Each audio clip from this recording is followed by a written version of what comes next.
pitch by Taijuan Walker. Strike ball. No chance on that.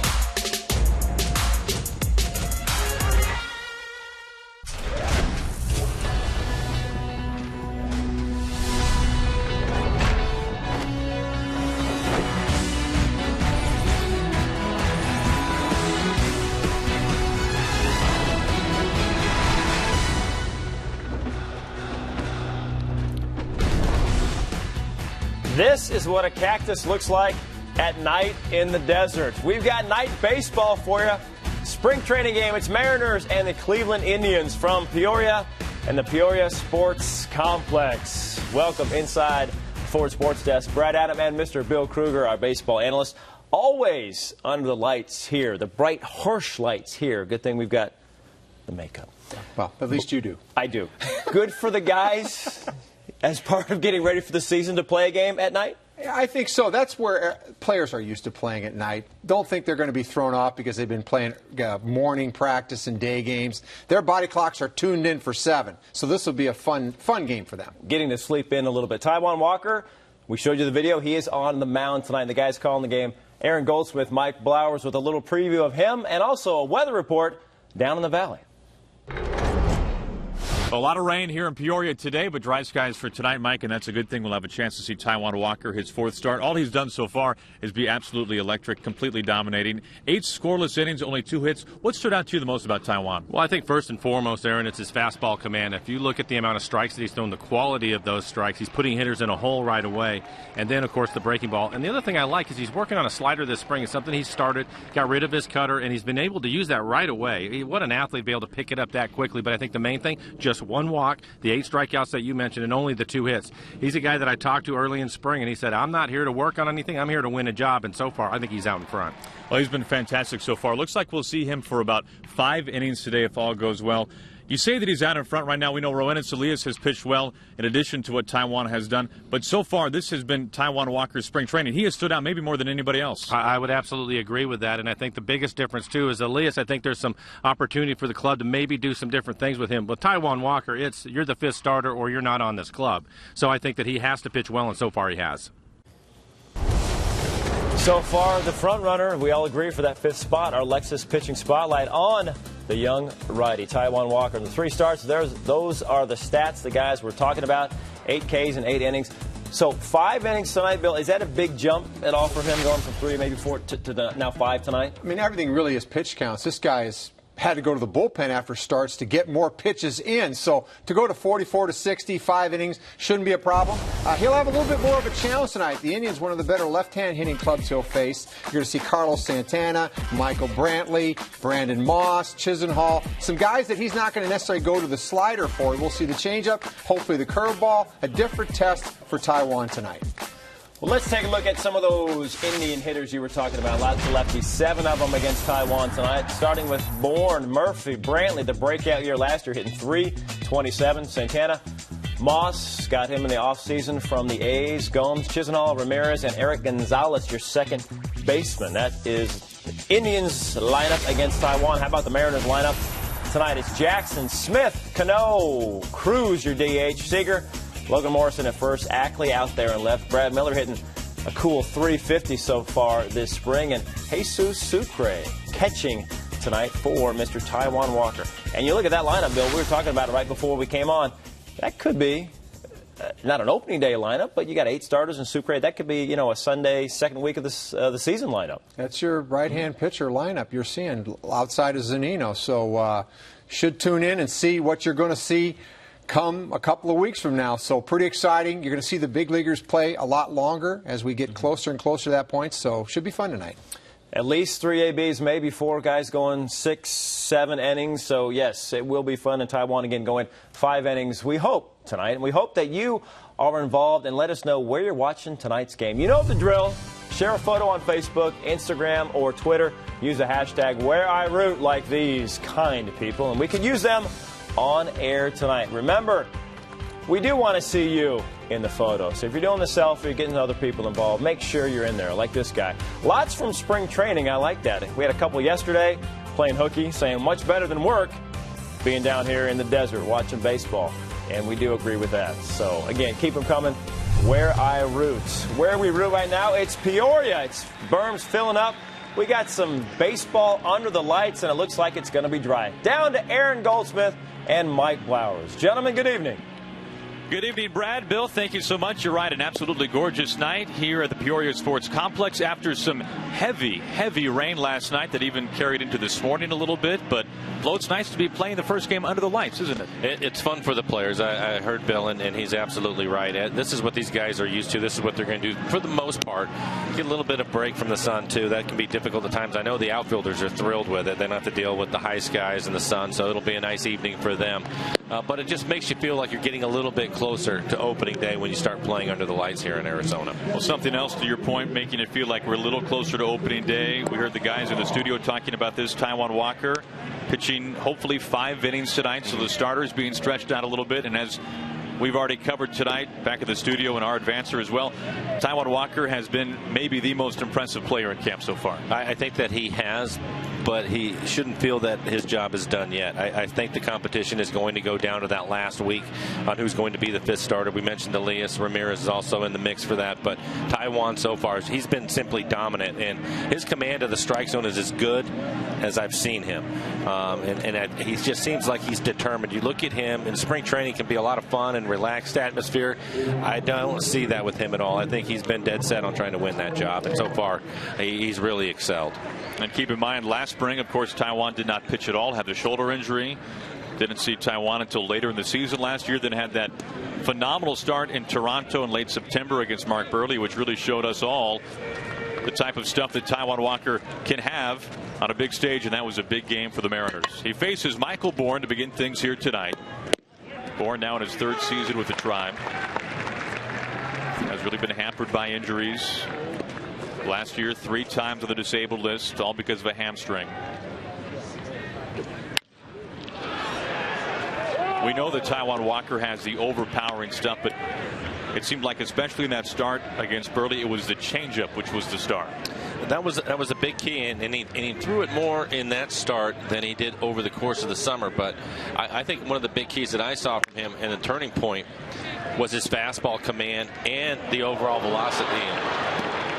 An error by Brad Miller, a little wide on the throw. It'll be interesting to watch the infield too, as you mentioned, Brad.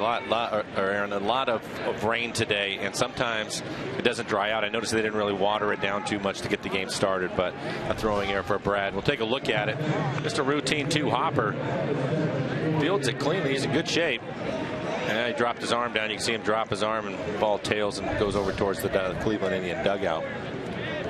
But I think it's his fastball, and the thing that I saw from Walker is and I don't know if you remember this, but he would almost ease himself into a game. You would see 91s and 92s. You didn't see that velocity till 3rd, 4th inning. Well, in that Toronto game, he came out and he was 96 right from the start. And I think that's something that Lloyd McClendon, Rick Waite, the pitching coach, want to see from him, and that's what we've seen down here in spring training. Murphy swings to the first, a slicer. Ackley is there.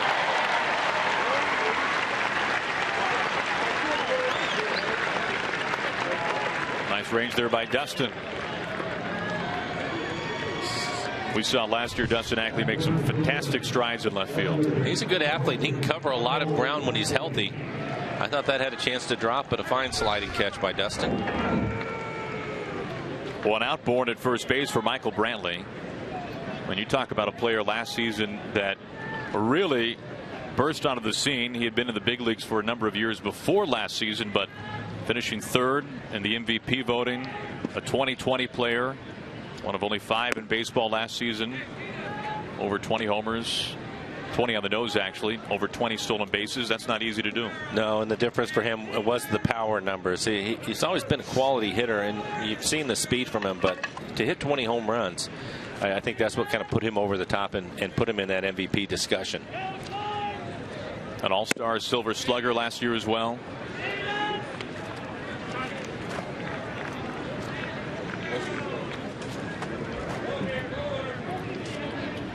We've talked a lot about James Jones only being caught stealing 1 time last season.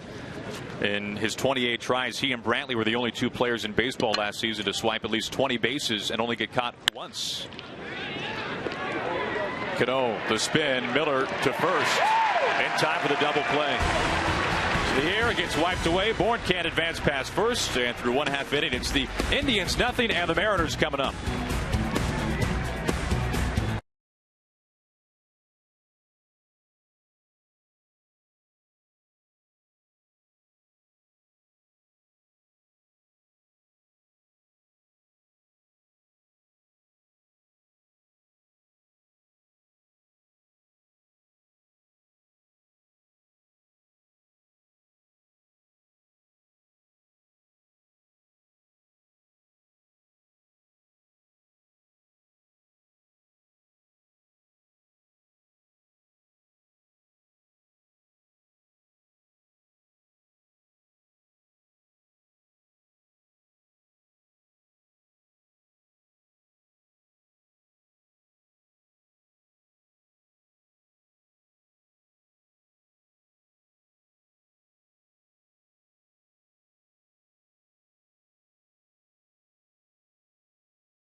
It's a pretty night down there in the desert. The Mariners get out of the top of the first, moving to the bottom of the first, and we go back to Aaron and Mike, and a slick way to get out of that top of the first, guys. Yeah, you're right, Brad. A nice double play turn there by Cano over to Brad Miller, then to Logan Morrison, and Mike would take another look at it. And with Robinson Cano, he never looks as if he's in a hurry. Just a quick turn, an accurate throw, and a strong arm from Brad Miller to finish the double play. We're going to see that a lot over the course of the summer, I'm sure. There you can see Chris Taylor with that brace on his right wrist. He'll have that for about a week, and then unfortunately be sidelined for about 4 to 6 weeks total after being hit by a pitch. A friendly competition. Spring. Yeah, he was having a great spring too. He was hitting .500 for the spring. Austin Jackson leads things off, facing Carlos Carrasco, the right-hander, 27 years old, out of Venezuela. The Mariners saw Carrasco in Goodyear very early in camp. A run over 3 innings. Hasn't pitched in a Cactus League game since, as this one right back up the box. Not in time. Austin Jackson able to leg it out.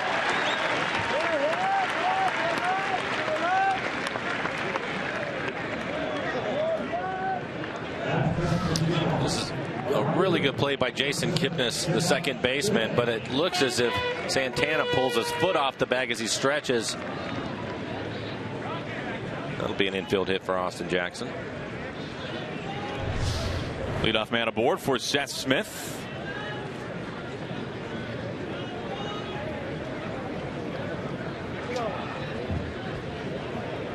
Smith, 5 years with the Rockies, 2 years with Oakland, last year with the Padres.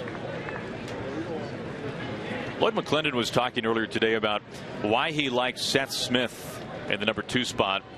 And one of the reasons why is he's a big-time doubles hitter. Just over 30 a season ago, a big ballpark. Petco, that's friendly for that type of hitting. But this is a guy that Lloyd said basically from the get-go, once this signing was made, that he saw him batting second for the Mariners. Well, one of the things that you would like normally is that he's also an aggressive hitter early in counts, and he likes to pull the ball.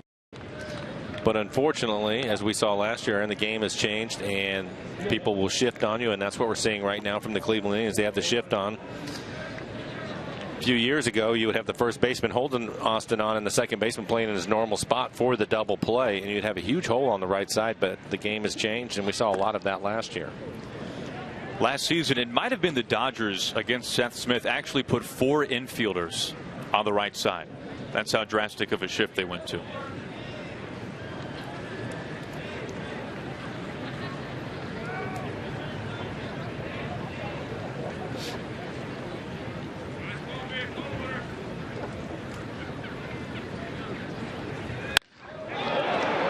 Slicing to left, has some carry. Brantley is there.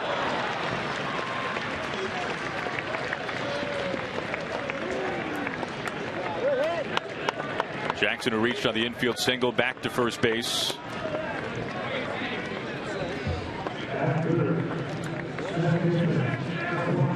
One out for the Mariners for Robinson Cano.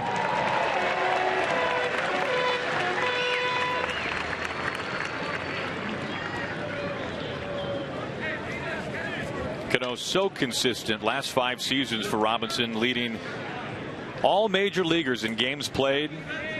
Leads the big leagues in doubles in that time frame as well. Second in hits, third in RBIs the last 5 seasons. One of the game's best. He's also having a great spring, hitting .353 in the spring. Had to miss some time going back to the Dominican Republic after the passing of his grandfather. It was a big part of his life growing up.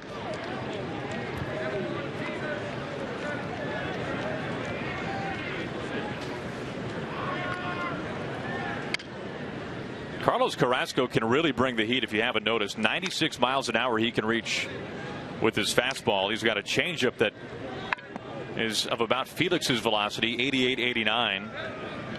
Nasty slider as well for right-handers. His 0-1. Makes it 0-2.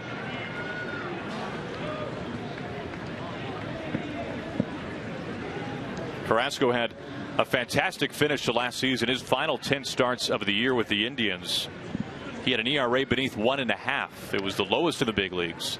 Also spent some time last year working out of the Tribe's bullpen.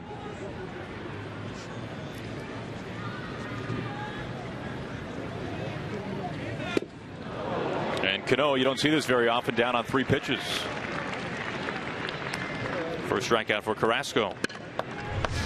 And that looked like the good changeup you were talking about. Sinking down out of the strike zone. That's a beauty. Yeah, good pitch from Carrasco. Terry Francona, now his 3rd year with the Indians. His first season led the Tribe to the wild card. Last season, Cleveland 85 and 77. Finished 3rd in the Central. One of the more entertaining characters in the game. What a pleasant guy to talk with.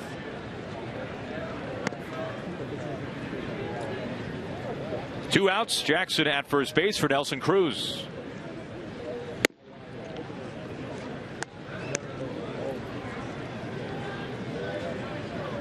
Cruz got his first home run in a Mariners uniform out of the way early here in camp. In fact, it about knocked somebody over the pavilion in left field.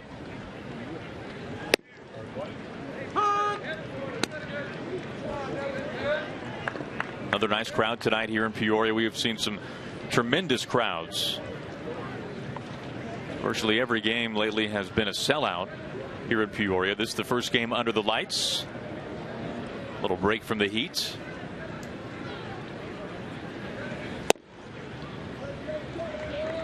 We talked yesterday about the installments, the phases of improving the complex, the ballpark as well. The aluminum bleachers that are beyond the third base line by left field, those will be replaced next year to seat backs, permanent seat backs. New row of seating was added this year, a couple of new rows in fact, to get even closer to the field. Count goes to 3-1 on Cruz. You can see where the bleachers are now. That will no longer be the case next season.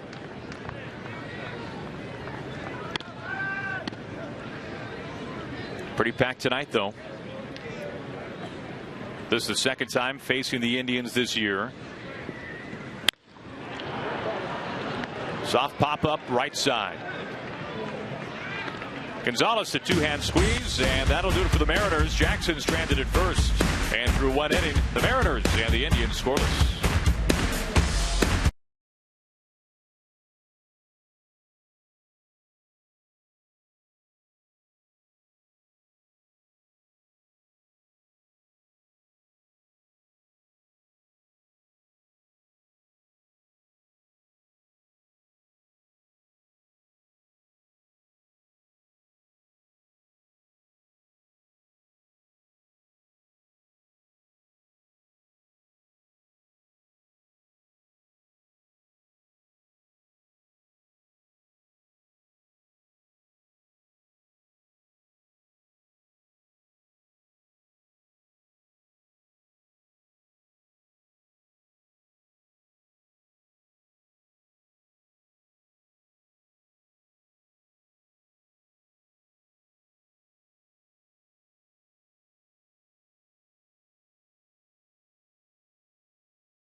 Still scoreless, moving to the top of the second inning in Peoria. And Mariners fans, join us next week for the final Mariners Monday's episode of the season.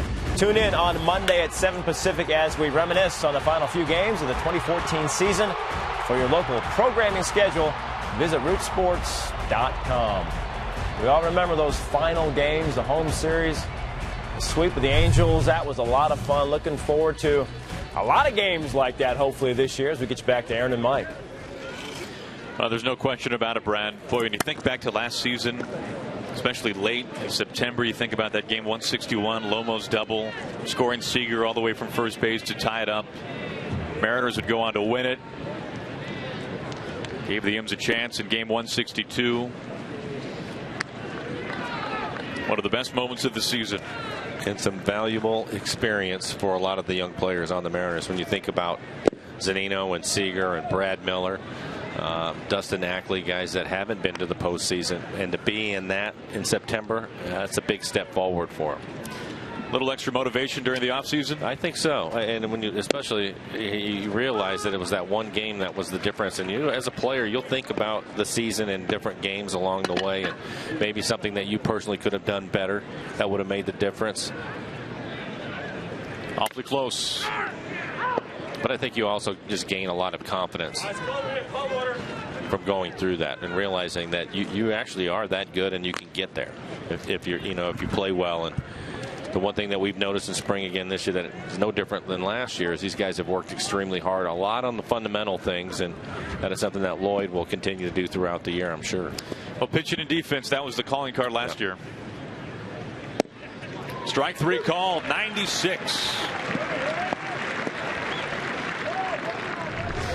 And again, the velocity has been there with him this spring, but more importantly, his command of his fastball has been excellent. Sucre catching that right on the corner. Another perfect pitch from Walker. And we've seen that a lot from him. First strikeout tonight, now facing the former A, Brandon Moss. Moss with offseason hip surgery. That slowed him down a little bit. Had a red-hot first half last season with Oakland. Was an all-star with the A's. And then really scuffled in half number 2. Really had all of his power zapped. Right up the middle. Jackson will have to move over to scoop it up. Well, welcome Felix and the Mariners home on opening day from the Kings Court. Enter for a chance to buy 4 seats in the Royals section, which includes a Kings Court t-shirt and a cake-cloth. For more information and to register, visit mariners.com/Felix. Winners will be drawn on March 27th, so hurry up. Sign up today. There is nothing in baseball like Kings Court. No other player with anything even remotely close. I would agree with that, and maybe there's another player that appreciates it more than Felix. He has a real understanding for the fans and what they do for him, and you will see him always acknowledge them, whether he's coming out from the pen to start the game or when he's finished. Coming in a little tight there to Yan Gomes. And with that, the Indians have first and second with 1 out. MLB Network did a fine piece on the Kings Court last year, and they sat down, they interviewed Felix, and it was so much fun hearing Felix talk about how much the court motivates him. And he says, when I hear 2 strikes, when I have 2 strikes on somebody and I hear the K chances, I can't let him down. I got to strike him out. He feeds off of that big time. He does. 1 out, 2 on for Lonnie Chisenhall, coming off a nice season as the Indians' everyday third baseman last year.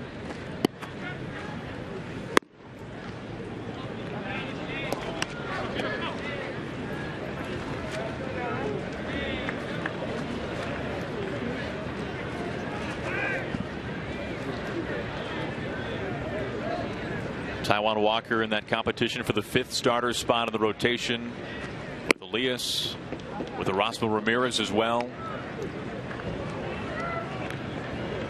Of course, Elias last year more times than not really got it done at the big league level. And the Mariners' only complete game shutout last year against a tough team too, against the Tigers. Not an easy decision. Elias will get the start tomorrow against the Rangers. He'll get an opportunity to impress once again. That'll be in Surprise, just down Bell Road.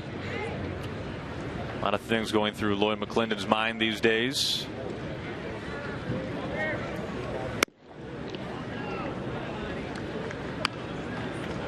Tomorrow will be the first time seeing the Rangers this season for the Mariners. Derek Holland will throw for Texas. Rangers already nipped by injury. Darvish done for the year with Tommy John.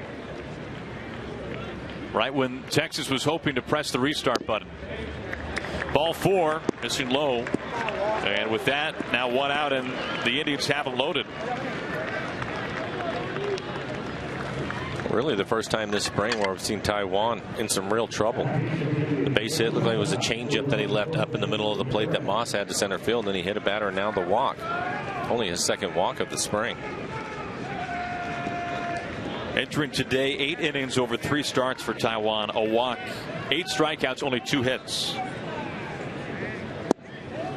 There's Jose Ramirez.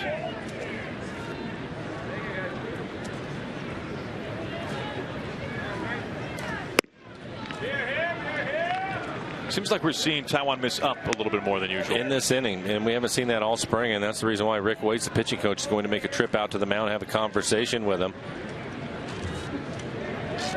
He doesn't appear to be overthrowing at all, but I'm not sure that he's finishing his pitches, so Rick will have a quick conversation with him, I'm sure, to try to get him back down in the strike zone. That's one of the things I've really liked about him this spring, is him pitching down. We saw the double play ball in the first. He's been able to get a ground ball when he's needed it, and right now all those pitches are up. We hear pitchers talk about finishing pitches sometimes. What do you mean by that? Well, I think they have a tendency to cut things off, and for him, he's such a tall man that he really has to bend over when he throws and finish over the top of that front leg, and at times I think he gets a little bit upright, so his arm lags a little bit.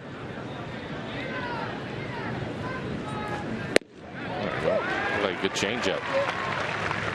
And that's something you'll see over the course of the summer too. If the guy is missing with his fastball, they'll try to get him to throw an off-speed pitch, because typically when a pitcher's throwing an off-speed pitch, they won't overthrow that, and they'll think more mechanics and trying to get it to a location, and that usually gets them back right with their fastball.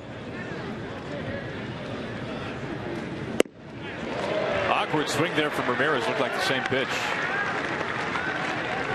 But, you know, too, this is something that Lloyd probably wants to see. He wants to see him. Everything's gone so well. This pitch, again, is a little bit up in the zone, but fooled Ramirez. But get him in trouble and see how he's going to work his way out of it. Everything has gone so well for Taijuan. It's the first time he's been in real trouble.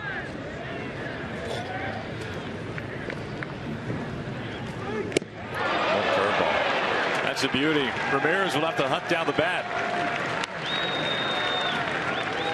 Nice time to break out the hook. 2 outs. I think it's the first curveball that he's thrown this afternoon. He's had a good curveball this spring. Hasn't thrown a lot of them. He's been working on his slider. I heard Bill Kruger talking about that with all the left-handers in the lineup. Probably going to use his curveball and change up a little bit more.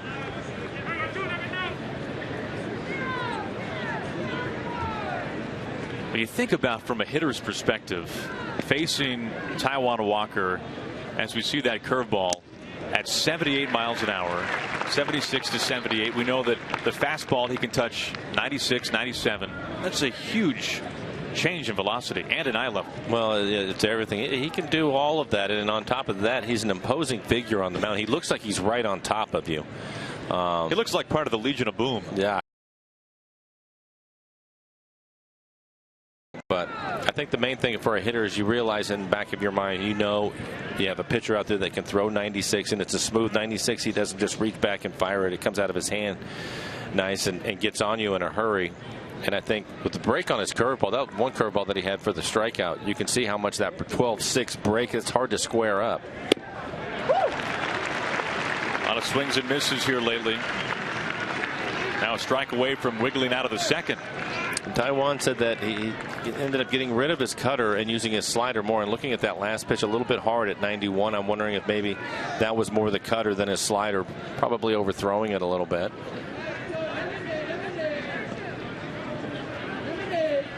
One, two. Ackley on the chase. Miller out as well. Oh, no. Oh, there you go. And Ackley is the savior. Just barely. Walker tiptoes the tightrope, and with a little help from Dustin Ackley, leaves them loaded. Mariners and the Indians scoreless.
And Mike, we almost had some runs scored for the Indians. This was a close call. Well, it was, and again, you have to work on certain things in spring training, and communication is also one of them. You can see Ackley. He thought that Brad Miller was going to take it. Fortunately, he stayed with the play and was able to make the catch to get Taijuan off the field, but that's something that those two gentlemen will talk about on their way back into the dugout. Ackley seemed like he had the easier angle coming down. That's his play. That's his play. That's his play. As the left fielder, that's his play. And I think that sometimes you don't necessarily hear people, especially when you get close to the stands. Even down here in Arizona, it's packed house. Fans are screaming. It's hard to hear sometimes. But it's his play. If he can make it, makes it an easier catch for him than it would have been for Brad. To the right side for Seager. The Mariners have the leadoff man reach for the second straight inning.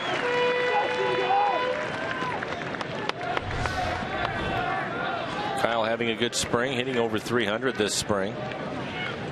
Had his first home run not too long ago, but he finds a hole over on the right side of the infield. No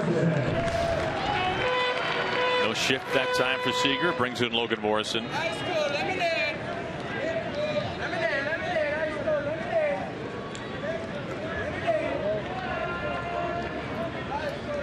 Morrison, although he calls Jupiter, Florida home during the offseason from Kansas City, big Royals fan growing up, and a strong connection with Kevin Seitzer, former Royal greats. 6 years with Kansas City, was really Lomo's personal hitting coach when he was at Amherst, still staying in very close contact. We saw Kevin Seitzer last year, the hitting coach for the Blue Jays, has moved on, was hired away from Toronto to be the new hitting coach with the Braves. Hard hit grounder by Lomo. This pushes Seager into second base. So not quite shades of game 161. A double to the gap. Seager scoring from first, but they'll move him along. But a solid spring for Logan Morrison, something I've talked about on the previous telecast. I know he's excited talking to him about the opportunity he's going to have, and I think we all just have to hope that he stays healthy this year.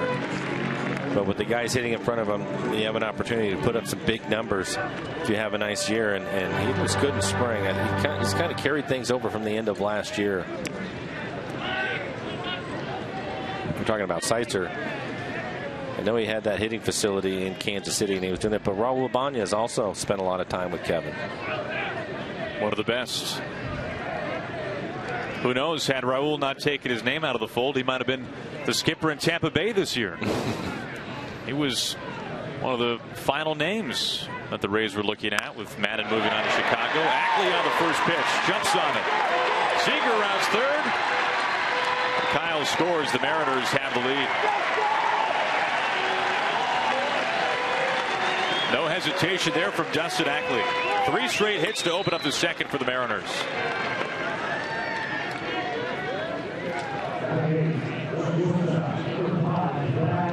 Watching Dustin Ackley over the last few years, Aaron, is something I've talked about a lot with him.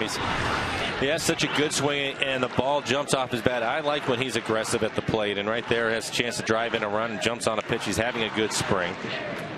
Hitting .421 this spring going into that at bat. But when he's aggressive, I feel that he just gives himself a real opportunity to hit line drives. And we've seen a lot of his base hits up the middle the other way. That's been a real theme of Dustin so far this spring. Miller's first at bat.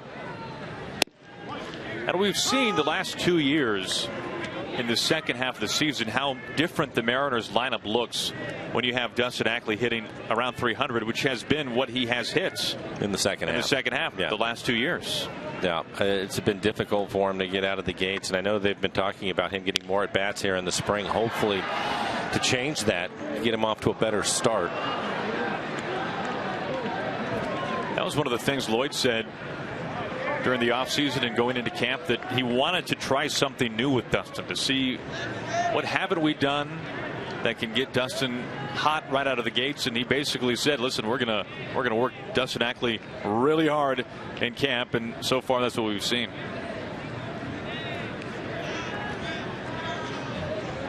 Runners on the corners for the Mariners. Miller waves and misses down on 3 pitches. Second punch out for Carrasco.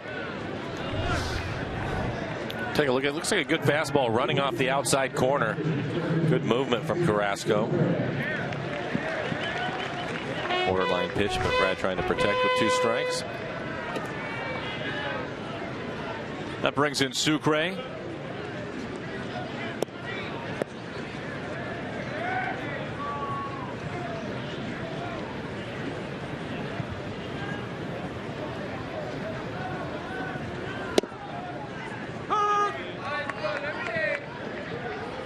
Here in spring training, there are scouts all over the place, and it's always fun catching up with scouts and getting their take on things. And one scout was talking not so much about Sucre, but about your second catcher. And he said, how I judge a second catcher on a roster is, can he catch my closer in the 9th inning?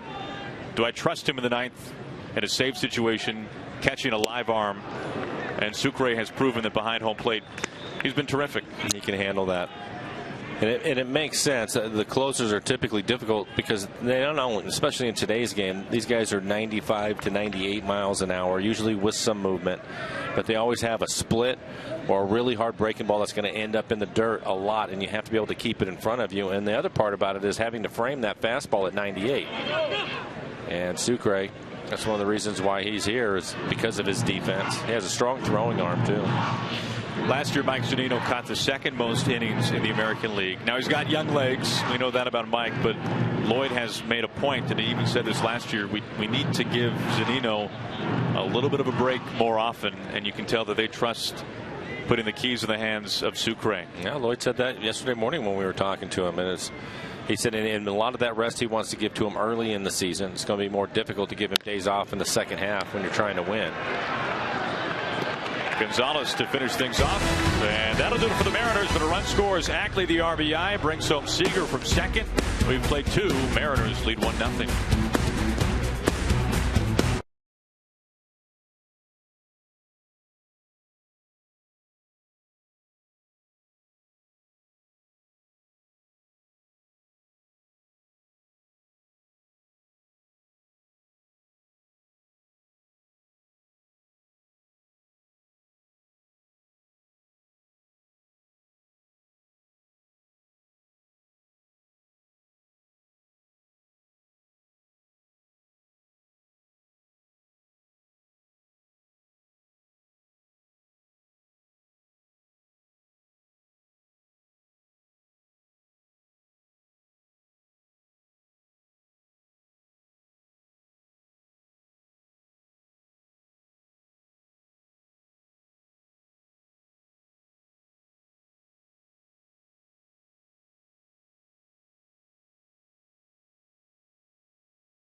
By authority of the Seattle Mariners, it may not be reproduced or retransmitted in any form, and the accounts and descriptions of this game may not be disseminated without the express written consent of the Seattle Mariners.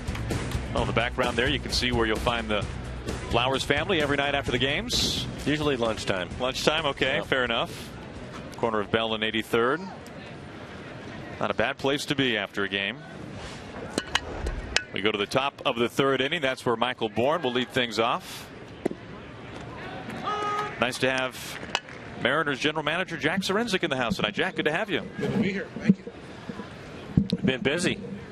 Yeah, we all have. Everybody's been busy. It's a busy time of year. Taijuan Walker now, Jack, making his fourth start of spring. We were talking the first couple of innings how impressive he has been. Maybe the most impressive player in camp so far this spring. I think I got a problem with this. Having some technical issues with his mic. Strikeout there to Bourne. Third strikeout tonight from Walker. That brings in David Murphy. But we've been saying, Jack, that Taijuan has looked awfully impressive. We've had a couple guys. We're having some problems. Good. We'll get Jack's microphone taken care of during the inning break as David Murphy climbs in. Murphy DHing today for the Indians. Jason Kipnis was on the original lineup card, was going to bat second, but was a late scratch. Looks like we've got Jack now. Good to be here. Jack, you sound fantastic. Thank you. Thank you. You're right. A number of good players that have looked solid so far in camp here. Taijuan Walker is certainly impressed. He has. You know, it's nice to see him get out of that little jam he was in. But, you know, he's been, the thing I've been impressed with is his poise. He's thrown strikes for the most part. His stuff is really good. The 4 pitches and, you know, certainly above average. So it's a matter of consistency for him. There's no doubt that's the case of probably any young pitcher, any young player. Thought for a second he might have finished off Murphy, but instead a full count. I was talking about Taijuan earlier, Jack, and the velocity is there for him this spring, but his command of his fastball on both sides of the plate has been excellent. I think that's a big difference. It is, and you know, with any guy, we talk about it a lot. You know, the ability to throw strikes is so important at the big league level to keep yourself in front of hitters and be able to put hitters away. When you get behind an account on guys at the big league level, you know, it makes for very tough innings. And the thing that as you just said, for the most part, he's been really good with his fastball. And I thought it was finally good to see. He's been so good so far, but last inning he ended up getting in some trouble, gives up the base hit. It looked like it was a hanging changeup, hits a batter, walks a guy, which we haven't seen from him at all, but he was able to work his way out of that. And that's something I was telling Aaron that Lloyd and Rick probably want to see some of that from him because everything has gone so well. Get him in some trouble, but I thought once again he was able to get out of it without a problem. You know, and I think you'll notice this about him. His stuff is so good that he has the ability to get out of a jam. So when a kid, his stuff is not as good as Taijuan's, gets in tough situations, it's tougher to get out of it. Right. It just makes common sense. But when he has an overpowering fastball, which he can at times, and now his curveball and his slider and his changeup are all working, puts him in a position to be able to get himself out of innings when it's not the ideal inning for him. I made the comment the other day, Jack, and I wonder if you agree. It's great to see the middle of the lineup that you put together. Everybody's excited about that. But hopefully Dustin Ackley now hitting towards the bottom. If he can get off to a good start this year. You have Austin, who's in camp finally with the club, who joined us last year at the top.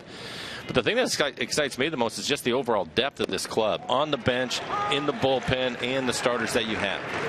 We're certainly deeper than we've been in recent years. And, you know, with the addition of the veteran players, a middle of the lineup hitter, you know, adding Robbie last year, young kids growing up, you know, it's got a chance to be a really well-balanced lineup. And it gives Lloyd more options as a guy that has to go to his bench at times. Right. Well, we saw a beauty of a curveball for a strike there to Brantley at about 76, and then Taijuan comes home with 97. We were remarking how you just don't see many guys who can do that. It's pretty good. And as I said, and as Mike touched on, he's been able to throw it for strikes. He's got the overpowering fastball at times. So, you know, with his array of pitches, all it is a matter of him being consistent. Long run for Austin Jackson. Can't get there in time in front of him. And Brantley aboard with 2 outs. Let's talk a little bit of timing, Jack. Early in camp, you have a lot of kids, and you go through the process and you make your cuts. You had 60 guys in camp this year. But when do you and Lloyd really start to narrow this thing down and focus and make those final decisions as what this club's going to look like when they leave here to go open up at Safeco? Well, we're going to make some decisions tomorrow. Okay. There'll be some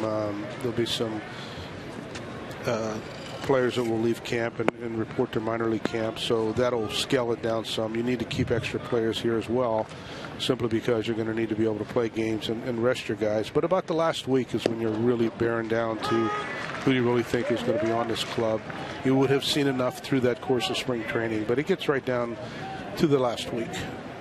And when it gets down to that, I know my experience as a player, you typically don't tip your hand until the last minute for obvious reasons, because if somebody gets hurt or something. Exactly, and you'd love every guy that comes into camp really feel that they have an honest to goodness chance to make your ball club.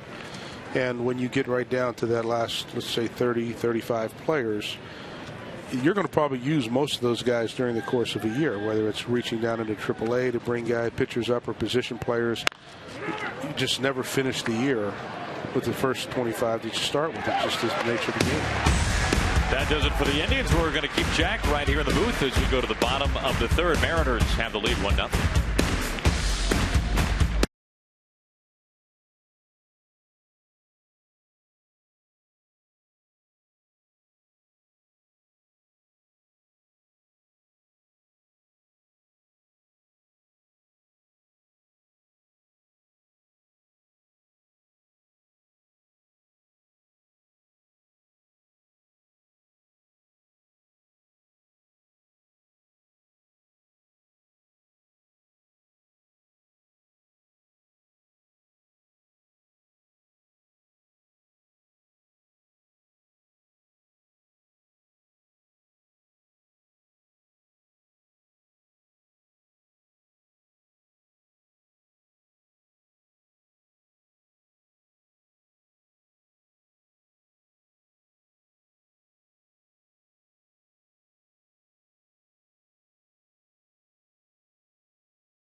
Peoria Mariners under the lights for the first time this spring. They lead the Indians 1-0 as we continue our conversation with Mariners general manager Jack Zduriencik. And Jack, we were all looking forward to the competition between Taylor and Miller at shortstop in spring training. It was really rough to see Taylor go down with the wrist injury. He was playing so well.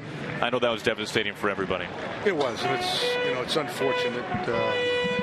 We really had a good going. It would have been interesting to see how that would have played itself out. But unfortunately, with the bone cracked in Chris's wrist, he's going to miss about 4 to 6 weeks. But we'll get him back. He's a competitor, and he'll play a part on this club before the year's over, certainly. We've been talking a lot about the different competitions that you have in spring, and this year there's not a lot of them. But how important is it to you when you look at your bullpen to have that second left-hander out there? It's outstanding, and there's. In a perfect world, I'd love to have the third left-hander out there. Right. Which we're going to carry 7 in the pen, right? Yeah, we'll carry 7 this year. Last year, at times we carried 8, but we'll have 7. And if you're fortunate enough to be able to have a third guy out there, that'd be phenomenal. But we'll see. We'll see how things fall into place. I do like some of the performances we've seen out of our left-handers. And again, we'll let it play out. We've seen Tyler Olson be spectacular in relief as one of the lefties, and David Rollins is the other guy who's really impressed as well. A guy who last year was pitching in AA for the Astros organization in Corpus Christi. You acquired him via the Rule 5 draft. Can you explain to us kind of the red tape, the nuts and bolts as to what happens if Rollins does not make this team, and kind of how all of that works with the Rule 5? So what happens is when you go into the winter meetings, you have locked your rosters into 40 players, and if there's a player, if anyone 41 players, the 41st player is usually on your AAA roster, and you have a draft where you can take someone else's player that hasn't been put on their 40. That was the case with David. He was on a AAA roster with Houston. So we drafted him off the roster. He comes into spring training with us. We pay $50,000 for the player to the Houston Astros. He comes to our club, has a chance to make our club. If he does not make our club, or we feel like he can't make the club, then we have to put him on waivers. He has to clear waivers. If he clears the other 29 ball clubs. Snare there by Ramirez. And a good throw to first. It would expose him to having any other club in baseball claim him. If they claim him, then he would go to that ball club. If he clears waivers, then we can either trade for him to the Houston Astros, or we have to offer him back. And they would take him back and give us half of the money back, $25,000. He's been impressive. I think that he's opened everybody's eyes here. Our scouts really liked him. They thought he had a very nice arm, but I think and we had a history with him. We drafted him 2 times in his career, which is interesting. So we knew him, and it was interesting that he was available. He's been 92 to 95, really nice changeup, developing a good slider. So we'll see. I mean, he's in competition to make our club, and I think everyone's been very impressed with him. Can you wait till the end of spring training to go through that process, whatever it's going to be, either keep him on your club or send him back to waivers? Does that go to the end of camp? Yeah, it does. If you want to send him back, you can send him back anytime before that. But the way he's pitched, he'll be with us to the very end, and may very well make our club. Routine play there for Santana. The Mariners sat down in order here in the third. Jack, thanks so much for stopping by. Thank you. Appreciate it. There he is, Jack Sorensic, Mariners general manager. We've played 3. Mariners 21.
To the top of the 4th inning before Taijuan Walker faces the Indians once again. Let's hear from Taijuan on his favorite pitch to throw.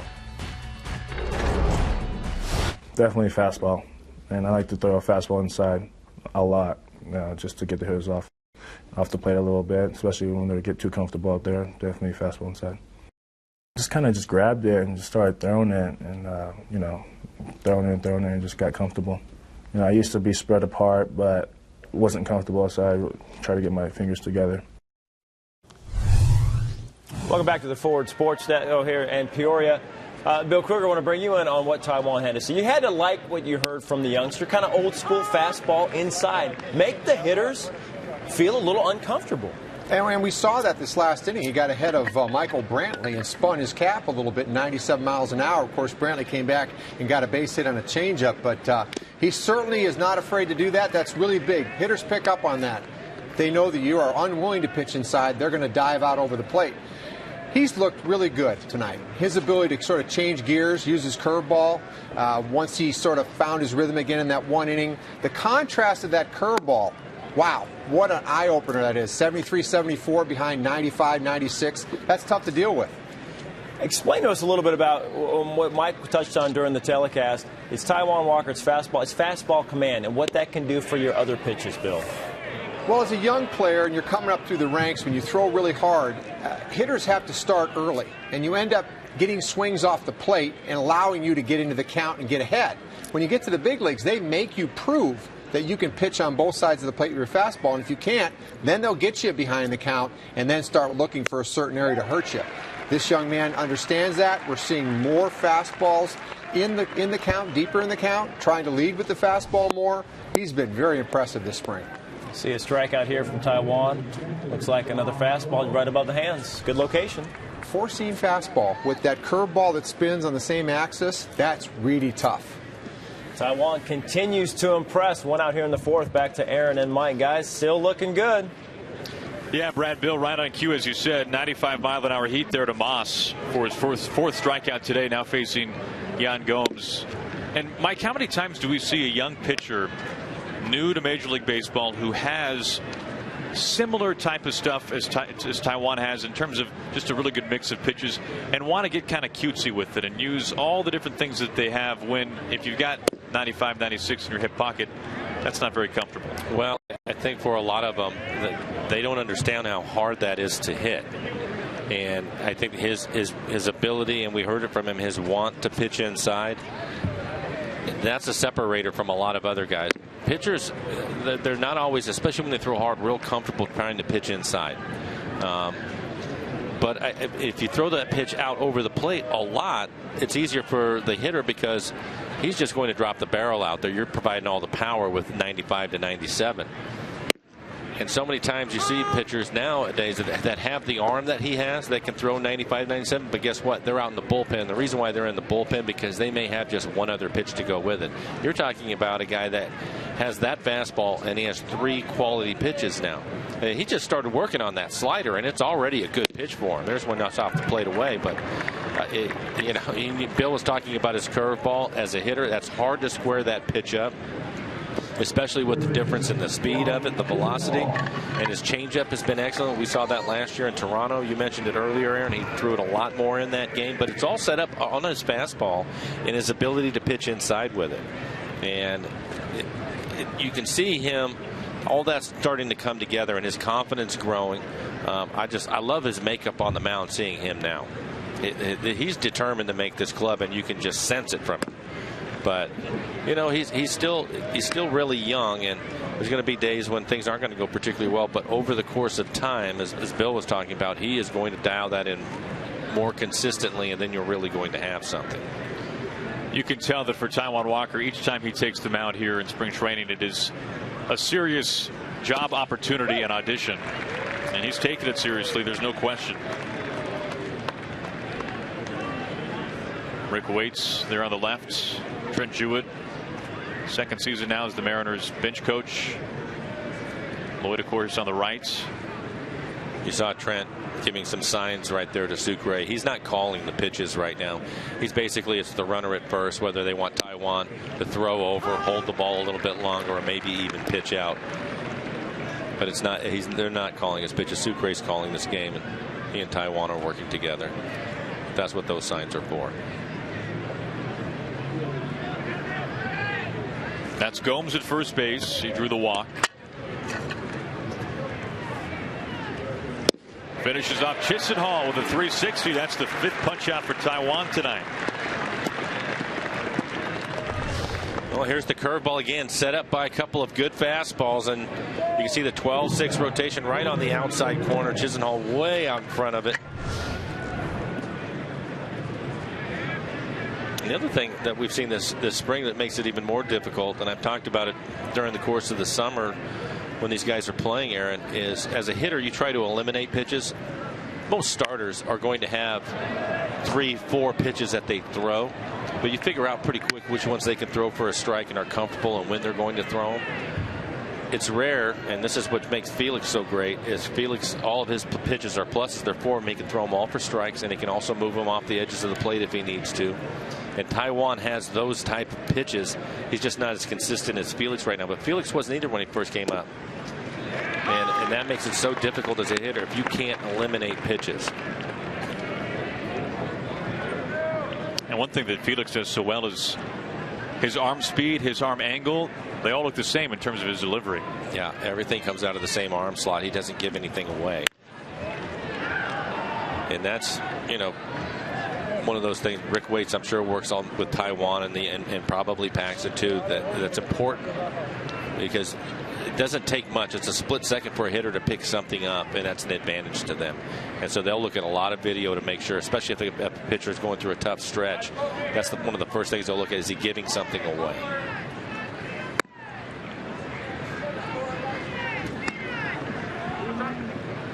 Walker a chance to strike out the side here in the fourth with the walk to Gomes sprinkled in.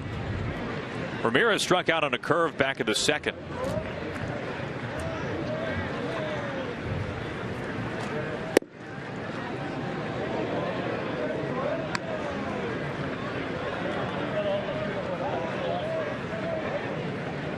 Nice seat there for Terry Francona.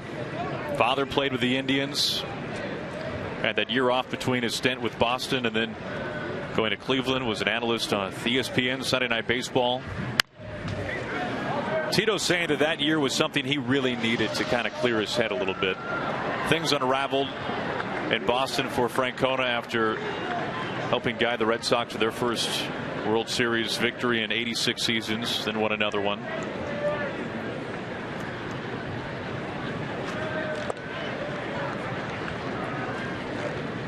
Walker's 2-2.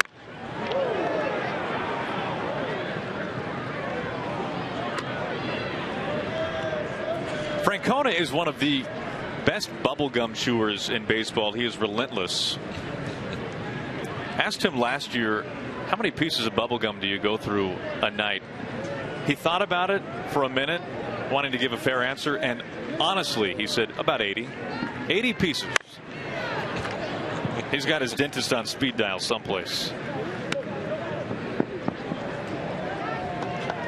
And he said you can know how the game is going for the Indians just by watching how vigorously he's going at it over there.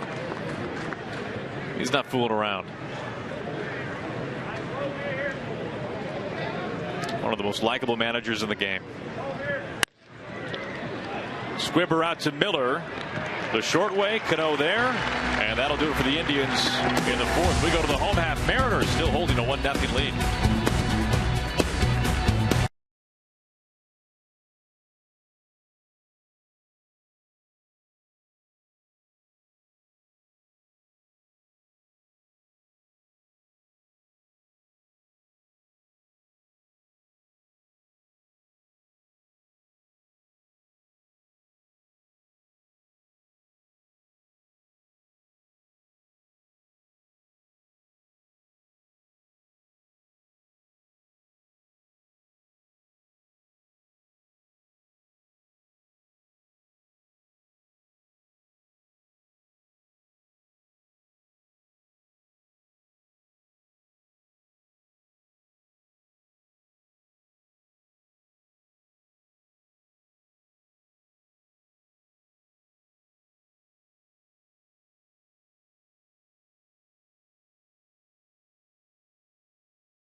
Coming up to bat here in the bottom of the fourth, and we want to thank all you fans out there for the great tweets and photos during the game here on Root Sports. Keep them coming. Tweet us at #WhereIRoot, like Jake there from Irvine, California. Dylan, Dad, home watching the game tonight. Keep them coming. #WhereIRoot. We're enjoying seeing all of them. Remember, get you in the picture. Wait a minute, did I see a Cleveland sweatshirt? A Cleveland Indians fan next to a Mariners fan? I guess sometimes you see that at the ballpark, Aaron and Mike. Can't be the case, Brad. No. Wouldn't allow that. No. Who let Certainly that slip through? That's right. Plenty of people taking this one in from the berm here in Peoria. Nelson Cruz to begin things for the Mariners here in their half of the fourth. 1-0 Seattle on top, an RBI from Ackley. Last year, Cruz leading the majors with 40 home runs. It's interesting when you look at the timetable. Cruz picked up his 40th home run really with only a handful of games remaining last season. And we've talked before about how much pitching has dominated over the last couple of years. We saw that especially last season. Had Cruz not hit 40 home runs last season, were he to be stuck on 39 when game 162 was finally over with, that would have been the first time since 1982 that baseball would not have had a 40 home run hitter. First time since '82. And back in 1982 it was Reggie Jackson who slugged 39. And how about this name, Blow? Gorman Thomas. Storm and Gorman, Pilots first round draft pick back in '69. I'm not surprised to hear that name. Gorman Thomas actually played for the Mariners, and you mentioned the Pilots, but he also, I think he finished up his career in Seattle, and he was something to watch. But you know, that's a long stretch, and I wouldn't be surprised if this year there isn't somebody that hits 40. I wouldn't be surprised at all. You mentioned the dominance of the pitching, and it's still there. Look at these two guys tonight. They're both 95 to 97 miles an hour with great breaking ball. It's the bullpens have a bunch of guys down there that are going to throw 95 plus on both sides. So I wouldn't be surprised if this is the year that there isn't somebody that hits 40. Close last year.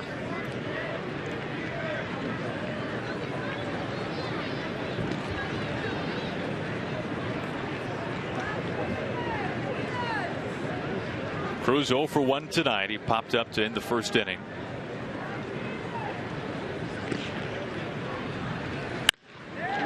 Hard hit left side and through. Cruz aboard. Mariners leadoff man reaches once again. Well, bring on Mariners baseball this April. Not only do the Mariners return to Safeco Field, but so do great giveaways. There's a beard hat, a bobblehead, and a bear hat that can all be yours when you join us for these special events at the ballpark. Visit mariners.com/promotions for more details and for tickets. Well, I know Storm and Gorman had, he had big league facial hair, to say the least. Yes, he did. But you actually had a chance to play against Gorman, didn't you? Well, for a second. About all that lasted. It counts.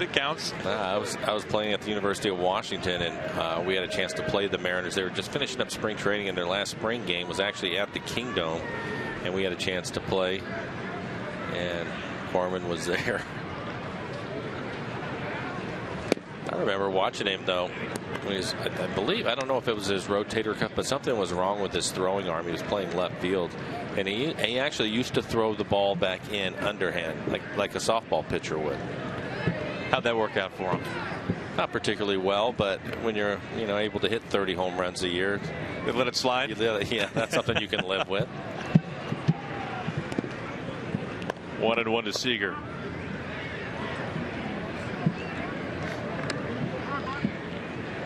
Seager scoring the Mariners' lone run tonight. Single to lead off the second.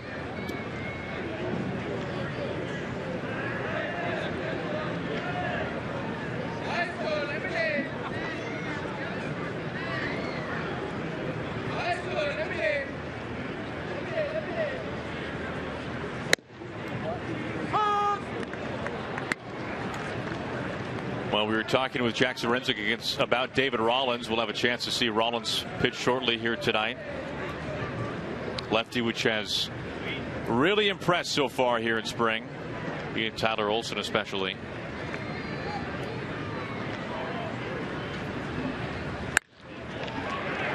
Base hit for Seager. That pushes Cruz into second base. 2-hit night for Kyle Seager. And they've both been on the ground through the right side.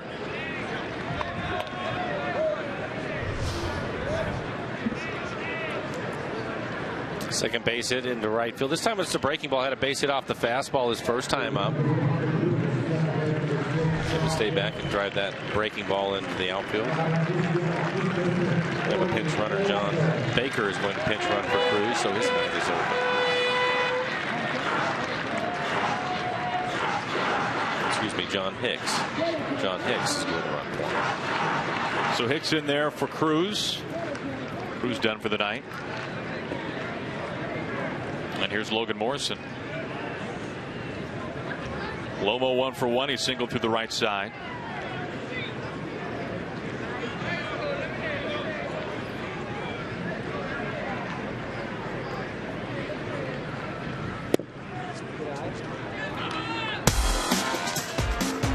Well, here's what we saw Tuesday from Logan Morrison. This one never had a chance to stay in the ballpark. This was a shot. That was against the White Sox in Glendale. Lomo's first home run here this spring.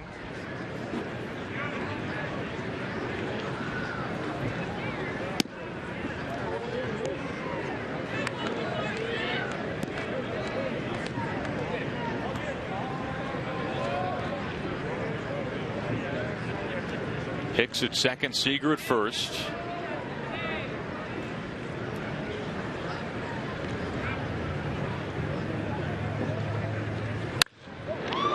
Hit but foul.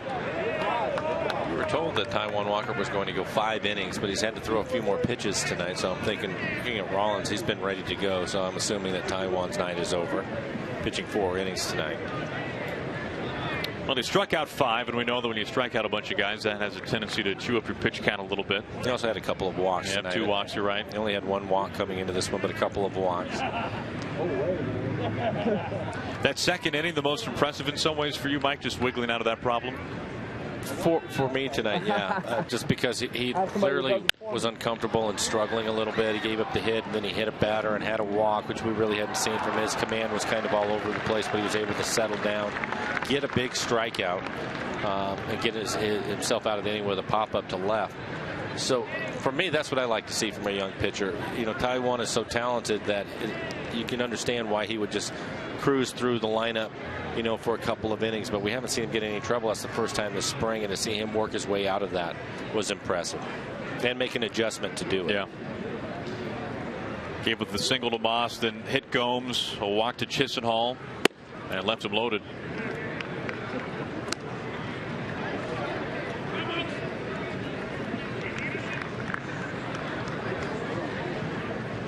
Morrison, now his second season with the Mariners, coming over from the Marlins in the trade that sent Carter Capps to Miami.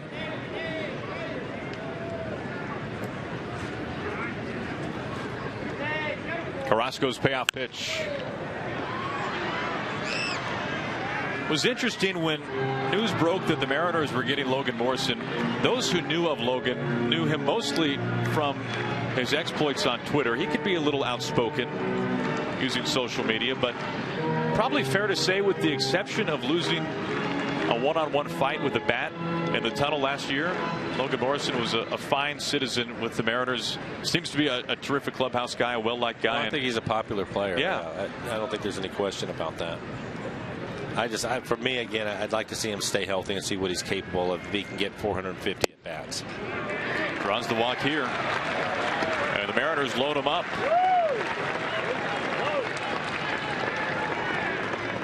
First walk from Carrasco. So Hicks to third and Seager into second.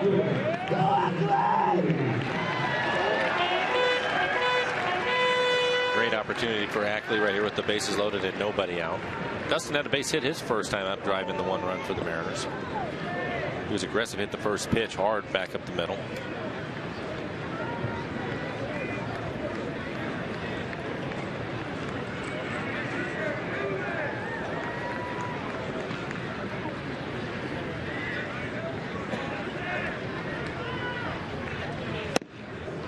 When Lloyd talks about what he wants to see Dustin do in terms of carryover from the second half of last season into the first half of this season, one of the first words that Lloyd said was being aggressive. That seems to be a real key for Dustin.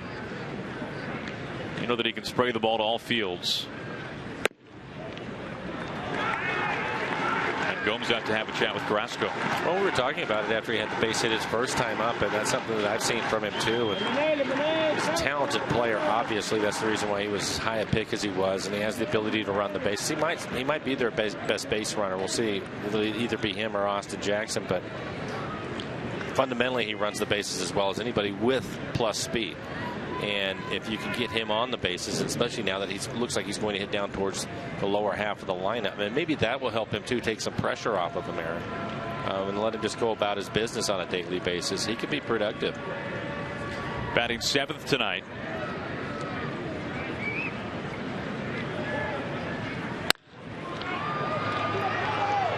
Throw home, back to first, double play. And fortunately, nobody was hurt. Like Santana's foot, he had it on the base and then he slipped back across the bag and almost tangled himself up with Dustin.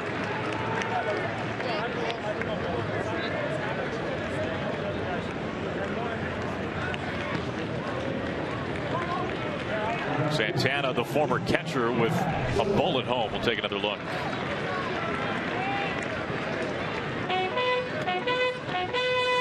Former catcher, so he has a strong throwing arm, but it looks to me the ball runs back into the runner. Did a good job of catching that. Almost hit Dustin in the back of the head, and then his foot slid across the base, but looks like he's fine. Orison survives. He's at second. Seager on to third.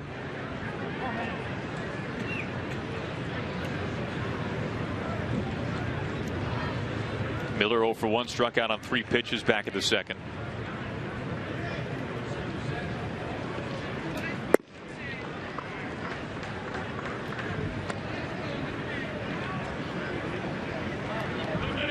Second straight year the Miller came into camp battling for the starting shortstop job. This year the competition erased about midway through camp when Chris Taylor was hit by the pitch on his wrist. We heard Jack Sorenzik talking about that.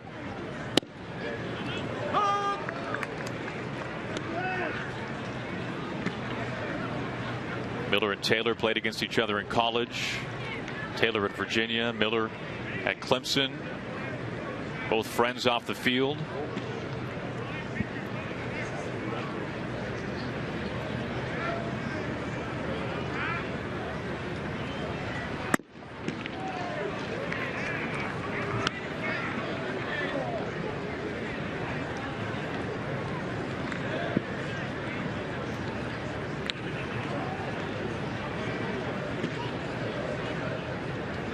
Mariners trying to tack onto their 1-0 lead here in the 4th.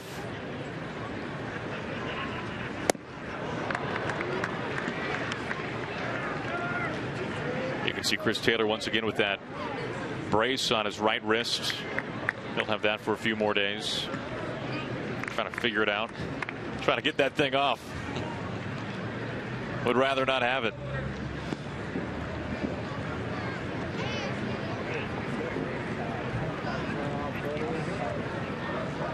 2-2 to Miller and a full count.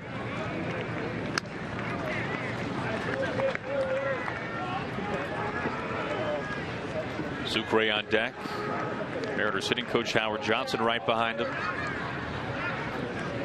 Second year for Hojo.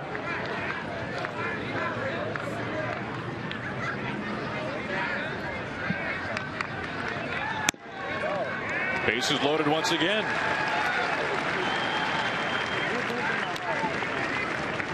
Looks like we're going to have a pitching change. Terry Francona heading out to the mound. I think he wanted to let Carrasco get through the inning, but that's not going to happen. Too many pitches for him. That'll be the end of the night for him. A couple of hits, a couple of walks, a double play sprinkled in. We've got a pitching change before Sucre digs inside the box. Tito will take the ball. We'll step aside. Mariners a chance for more. They lead 1-0.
Outs here in the fourth, leading the Indians 1-0.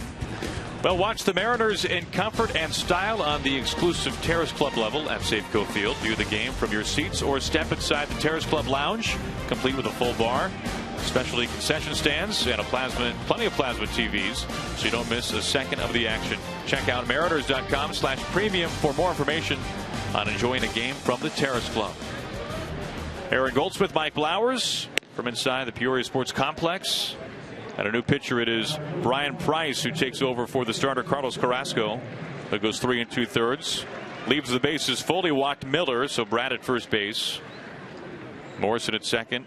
Seager is at third. Price made his big league debut last year. Former first-round draft pick. Made 3 appearances out of the Indians bullpen. He faces Sucre here. Mariners a chance to lengthen the lead a little bit.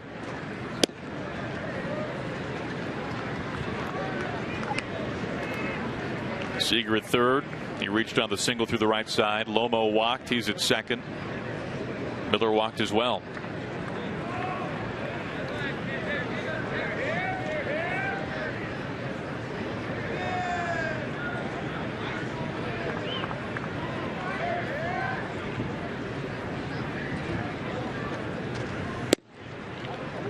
Camp did not start off well for Jesus Sucre. Really a sad note. Had to travel back to Venezuela. His mother passed away. Not easy for Jesus at all. As you can imagine, awfully emotional.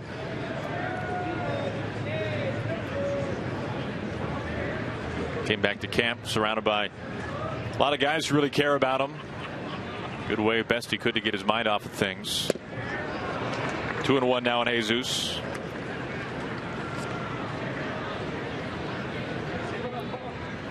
He grew up in Venezuela playing with Elvis Andrus, all-star shortstop for the Rangers. In fact, his mother drove he and Elvis around a lot on select travel teams in Venezuela. Andrus, very close family friend.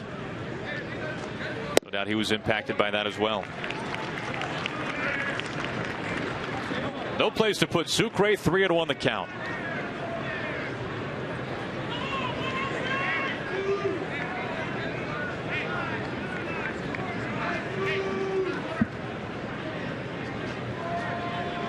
Austin Jackson would be next.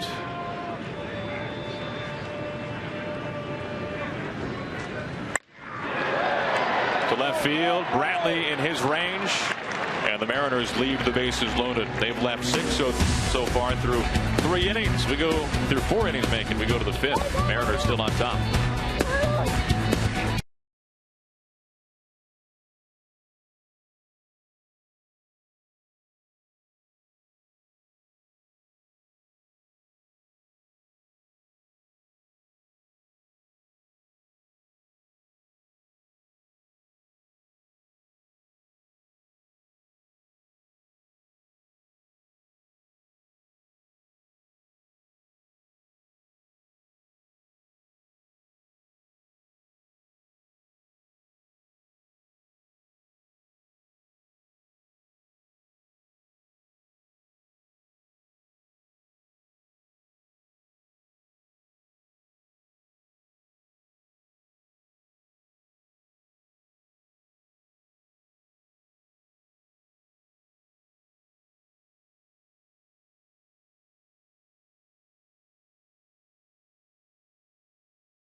The arm a little bit, maybe some bike and ice for Grimm coming up not too far from now.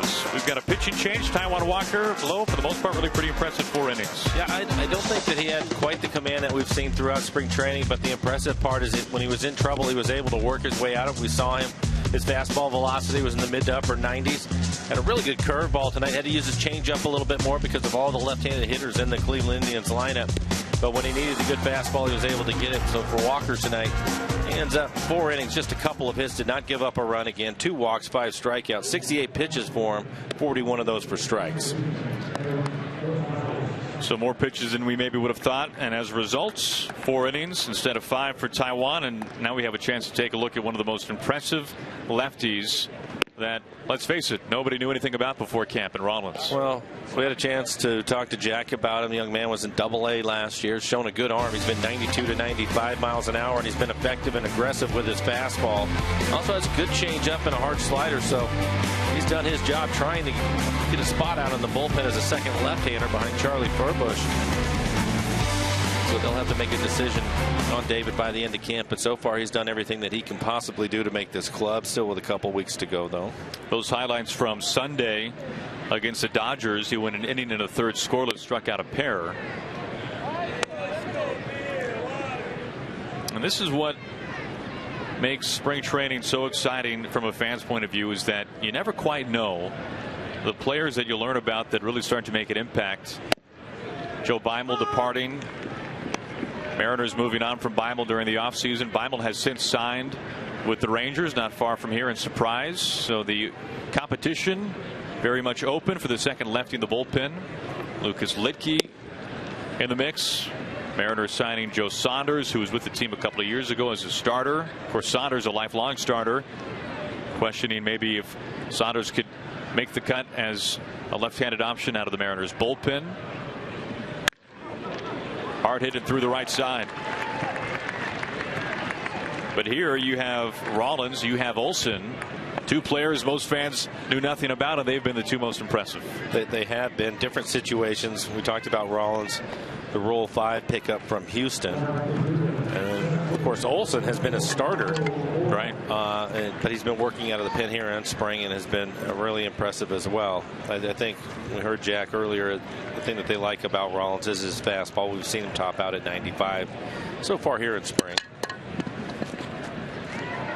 Rollins from DeBerry, Texas. Drafted twice by the Mariners, chose not to sign either time. Instead was drafted in 2011, 24th round by the Blue Jays, signed then. Third at bat for Michael Bourne, reached on an error, also struck out. Bourne, a little dribbler. Rollins, the backhand shovel there in time. Throw to second. Gonzalez safe there. Good play by Rollins. It's the only chance he had to get Bourne. Bourne, a speedy runner. I think if he tried to turn around and throw it overhand, he probably beats it out, but a little sidearm flip. Bourne's really struggled with his hamstrings lately. Last year in particular was on the disabled list 3 times. Bourne spent a lot of time this offseason back home in Houston working out with the head track coach for the University of Houston, trying to get those hamstrings stronger. As David Murphy climbs in the box.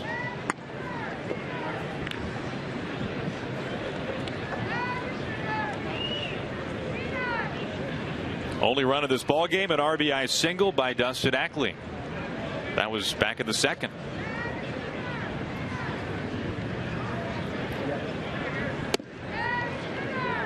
Murphy finally this year reunited with one of his best friends in the game, Brandon Moss. Those two came up together in the Red Sox system. They began in short season ball in Lowell, Massachusetts, and then both were traded away, and now both find themselves finally back together again in the major leagues, the only level that they had not been on the same team at.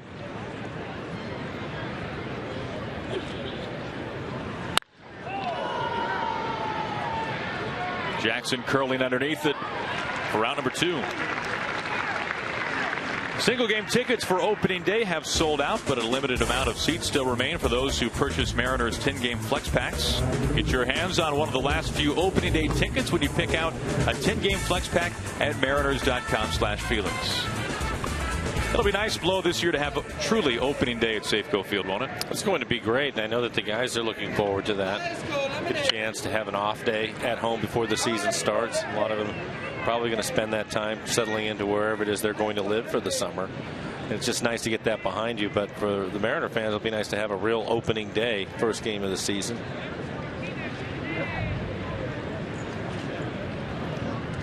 Two outs. Gonzalez at second base. Here's Michael Brantley.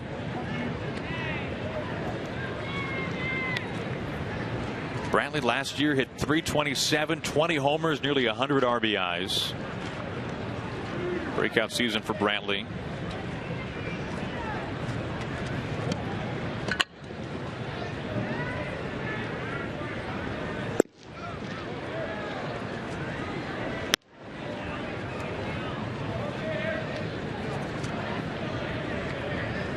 Rollins last year with Double-A Corpus Christi.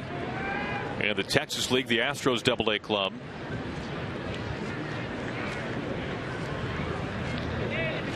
Did start 12 games, but pitched in nearly 30 overall, so worked as a reliever as well.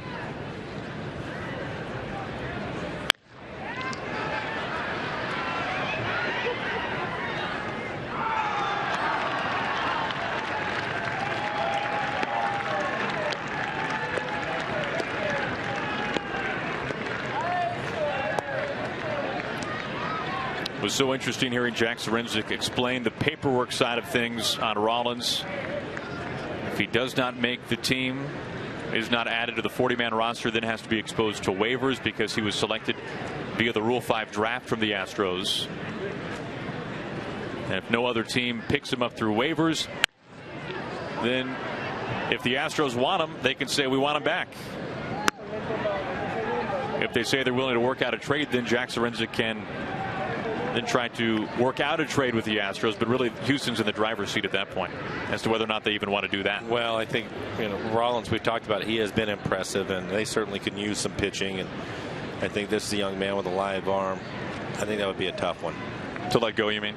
I think if they had the option, they would probably take him back. Yeah. Oh, from the Astros standpoint. From the Astros, for sure. Yeah. Through the left side, Seager the dive. Ackley the throw home. Not in time. Gonzalez scores from second, and we are tied. Brantley an RBI.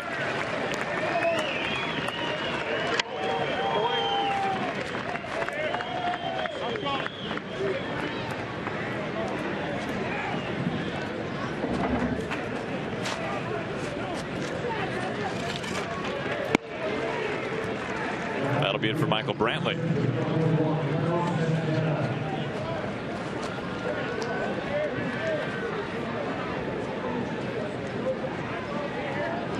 Destin Hood pinch running at first.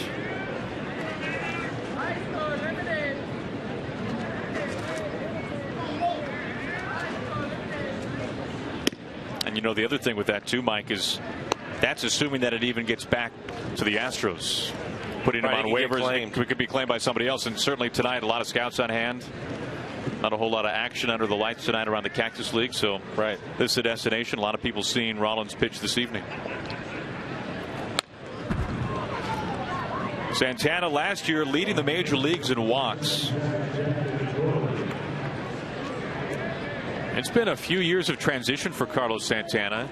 A catcher, then to third base, and now to first base. He's been moved around a lot by the Indians. Trying to find a way to get that bat in the lineup. He's got some thump. It was odd to see him last year lead baseball in walks, barely hitting .230. But he got on base a lot.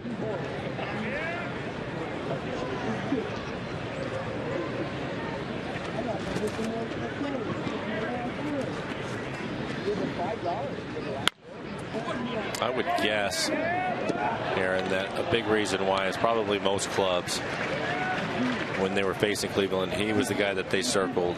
Try not to let him beat you, so they probably pitched him tougher, around the strike zone, the edges of the plate, and if they walked him, they were going to live with that.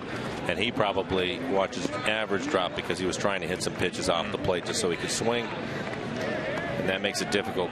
Different club this year, as you mentioned. A number of the guys had good years last year, and I think it'll be a little more difficult for teams to do that.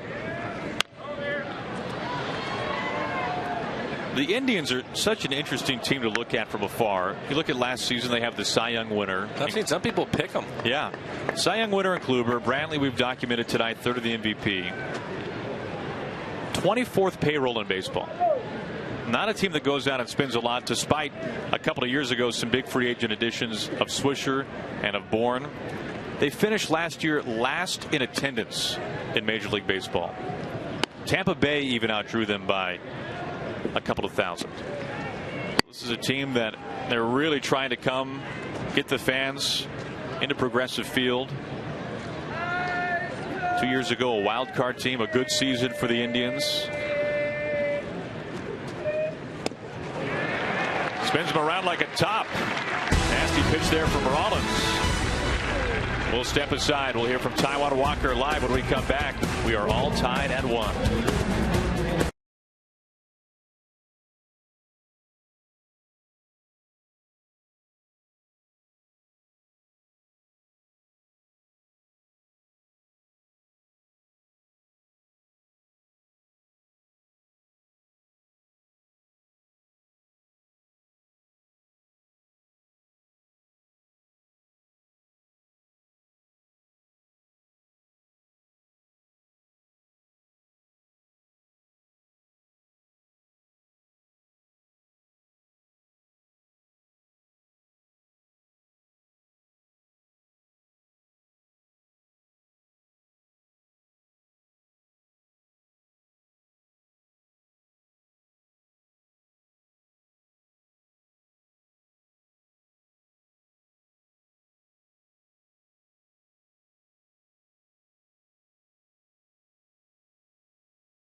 Talking now with tonight's starting pitcher, Taijuan Walker.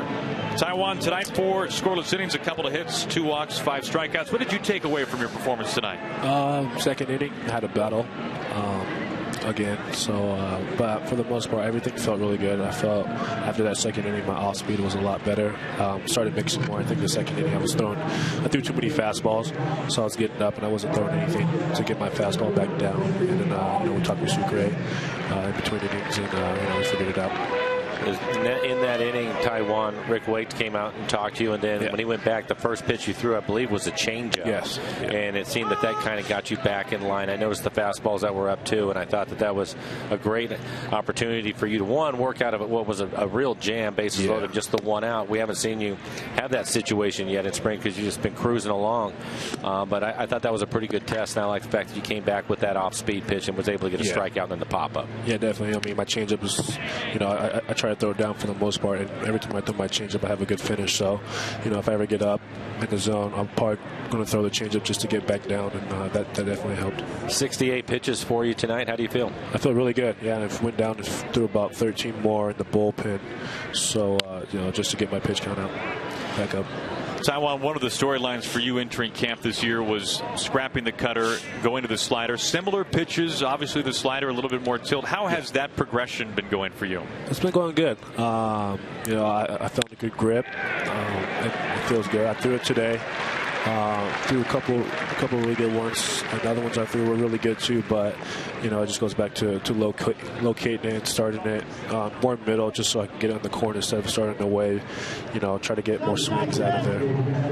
It looked like it's probably a pretty good opportunity for you tonight, Taijuan, to use your changeup and that curveball. I thought you had an excellent curveball tonight because of all the left-handed hitters that Cleveland threw up against you. Yeah, definitely. The changeup worked really well. Got some ground balls with it, and the curveball too. Got a lot of swing and misses, and first pitch strikes with it. Taijuan, we really appreciate the time. Fine work tonight. Thanks for joining us. Thank you very much. There he is, Taijuan Walker, 4 scoreless tonight. So in 4 spring starts, no runs allowed, 2 hits tonight, 2 walks, 5 strikeouts. And And you could tell, Mike, he went right to that second inning when talking to us about his performance tonight, wanting to get out of it, and he did a nice job. Well, and it was exactly what we were talking about up here when he had the conversation with Rick Waits and coming right back to the changeup, and you can hear him talk about the mechanics of it and why that gets him back down with his fastball. So for a young pitcher, a power pitcher like he is, to be able to make that adjustment is impressive. And it looks like Sean O'Malley came on the pinch run for Austin Jackson, who had a base hit. Jackson done for the night, 1 for 3.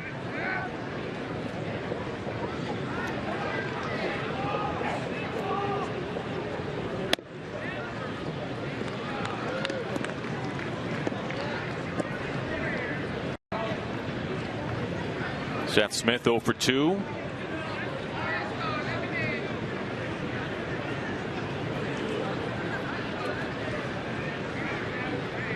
.30 his way.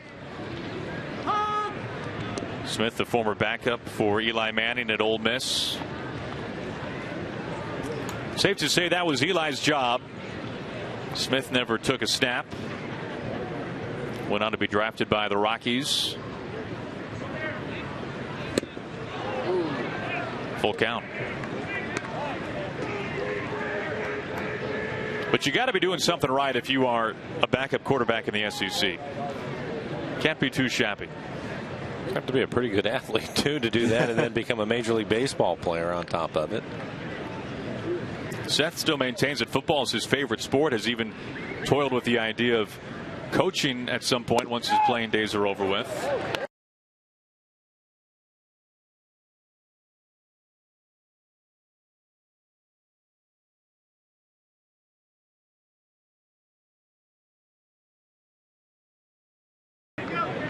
Won a national championship there.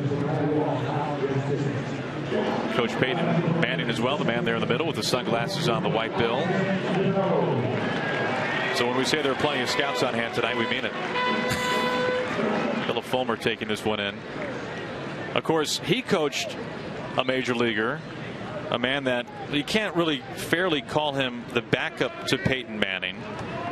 He started ahead of Peyton Manning.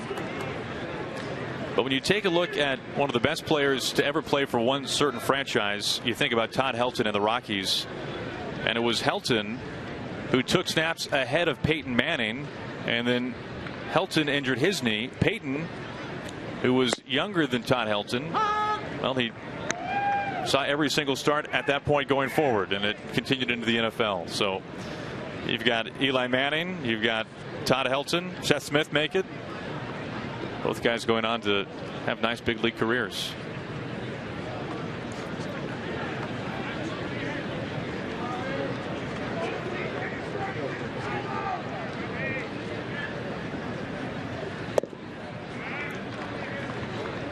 One ball and 1 strike to Cano.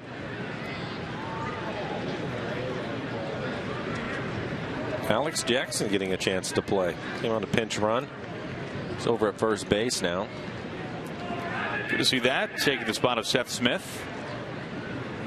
Jackson, Mariners' first-round draft pick. Hard rip there by Cano. O'Malley makes a turn at third all the way up against the fence. Jackson the turn at third as well. Robinson, Cano plating 2, and the Mariners get the lead right back 3-1 Seattle.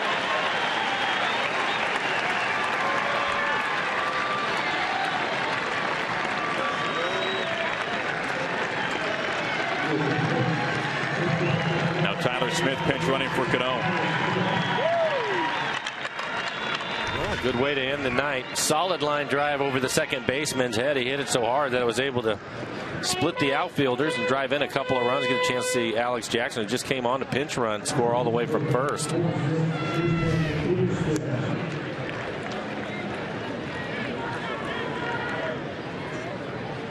DJ Peterson getting his first at bat of the night.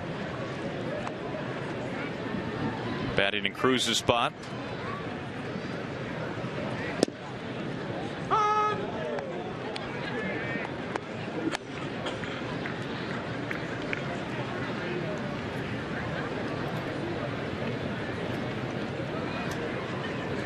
Peterson from Arizona. Home only about 30 or 40 minutes away from Peoria. To third, the tag, they get him. Tyler Smith's out at third base.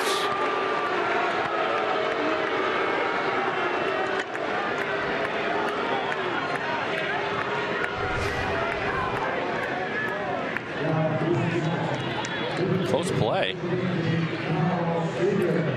Real close. I think he thought he was in there, and he may have been. Remember, no challenges in spring training.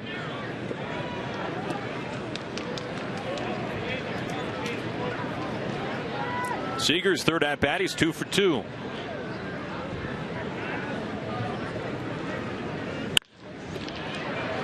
Up the middle and through. Seager a 3-hit night.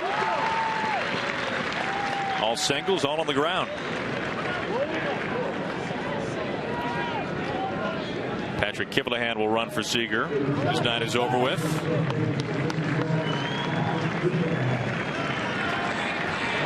Good night for Kyle. Came in with 7 hits. Picks up 3 more tonight.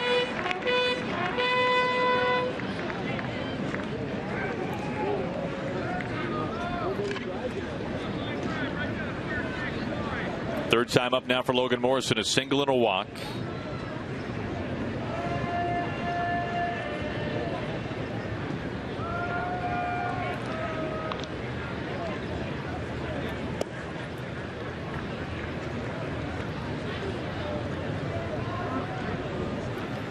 Talking about DJ Peterson, played his college ball at the University of New Mexico. San Diego State in the same conference. Late great Tony Gwynn coached that team, managed that team, San Diego State, and it's fun hearing DJ Peterson talk about what it was like the first time he stepped on the field, looked across to the other dugout, and there's Tony Gwynn. I bet. It's a pretty heavy moment. And of course, it proved to be a pretty nice scouting report. Chris Gwynn, brother of Tony Gwynn, oversees the Mariners minor league system, and let's call the brother up and see what he has to say about this DJ Peterson kid. Apparently the reports were good. Pretty good. DJ talks about the advice. He talked with Tony Gwynn one time, and he still remembers the advice that Tony Gwynn gave to him, and he said that Tony told DJ to stay within his base, to stay within himself, to know who you are as a hitter, and don't stray from that. And safe to say it's worked out pretty well. Last year, DJ over 30 home runs, over 100 RBIs of the minors. Soft roller, and the out at first base on Lomo.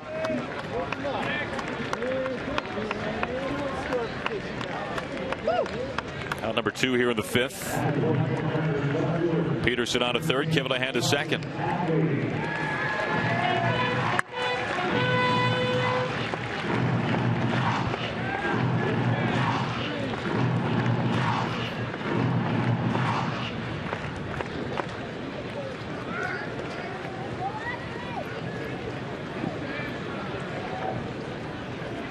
Ackley, the former Tar Heel, teammates there at Chapel Hill with Seager. During Ackley's college days, he was invited to play in the Cape Cod Baseball League, the top amateur collegiate summer league in the country. And there was some idea when he was in the Cape League to try him out of the outfield a little bit. He was at first base, and he ended up having to have Tommy John surgery. His arm was hurting as he's able to get into first base on that little squibber. That'll be an infield hit. He'll pick up an RBI, his second RBI of the game. Brings home Peterson from third. Kivlahan goes second to third base. Lara will pinch run for him. We'll go right off the glove of the pitcher. Second baseman tried to make a barehanded play. Probably had an opportunity. Once he doesn't come up with it cleanly, it'll be a base hit. Jordy Lara going to pinch run for Ackley.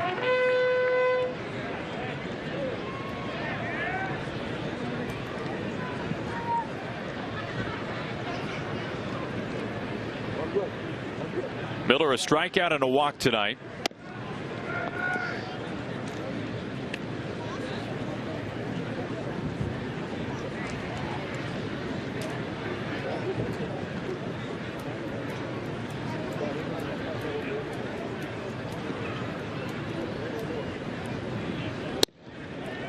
This is T.J. House on the mound, his first inning, taking over for Brian Price. Price finished off the 4th inning for Carlos Carrasco, tonight's starter.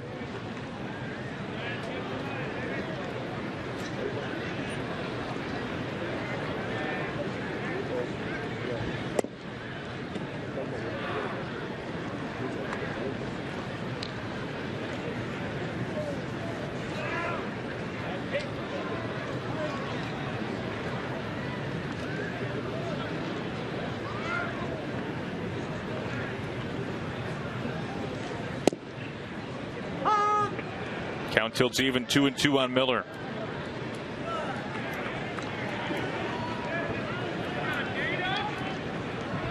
Brad said that when he was in college at Clemson, he tried batting gloves for about 2 or 3 days. He said it was the worst days he had hitting his entire time in college. Scrapped them. Miller strikes out. The Mariners leave a couple, but they get some more runs in through 5. 4-1 Mariners.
One lead to the 6th. Alex Jackson scored a run there in the 5th, now out in right field. And join us this Saturday for an exciting MLS matchup. Tune in at 5:30 Pacific as the Portland Timbers travel to Sporting Park to battle Kansas City. For your local programming schedule, visit rootsports.com. And for all the fans maybe making that trip, good news. Myself, Aaron, Mike, we've been to Kansas City enough times to know where the good barbecue is. It's all over, right, guys? You can't go wrong. Yep. Every corner. That's very true. Gates. Arthur Bryant's. Arthur Bryant's is quality. Just hang around Kevin Kremen. Good call. He's the barbecue GPS right there. Yeah, he is. He won't lead you astray, no doubt about it. Lucas Litke, the new pitcher up on the mound for the Mariners, taking over for David Rollins. Rollins, Mike, gave up the run, the single by Brantley. What you see from Rollins tonight? Well, it's the same. I didn't think his fastball command was as good as we've seen it earlier in camp, but I liked his velocity again. He was right around 93 miles an hour. Litke's been knocked around a little bit in camp. This is now his 5th appearance. 4 runs, 3 earned, a couple of walks, 4 strikeouts. 5 hits over his previous 4 appearances.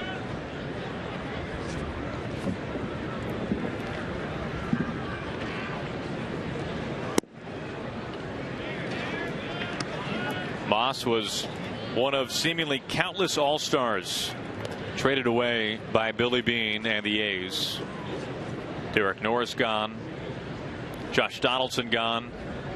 Jeff Samardzija gone. You would think the cupboard might be empty in Oakland, Mike, but we know one thing about the A's, that never really seems to be the case. It doesn't seem to be the case, and they typically can pitch. We know that. And I think that they will be pretty solid in that area again this year. It's just a matter of where their offense is going to come from. But Billy Beane will make adjustments along the way. We know that. They seem to figure it out over there. Brett Lawrie now at third base for the A's.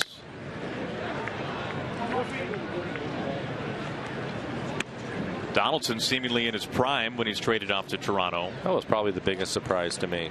For sure. Really good defensive third baseman, and then the type of power that he has, that's hard to find, and I was surprised.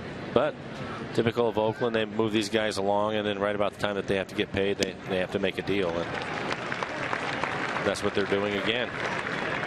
Nice pitch to finish off Brandon Moss. Brad Miller signing some autographs before heading inside the clubhouse. Always good with the fans. If you want to get some autographs, come to Peoria. This is the place. Awfully nice of Brad to take some time after a long day today. Litke strikes out the first man that he sees. Now faces Yan Gomes.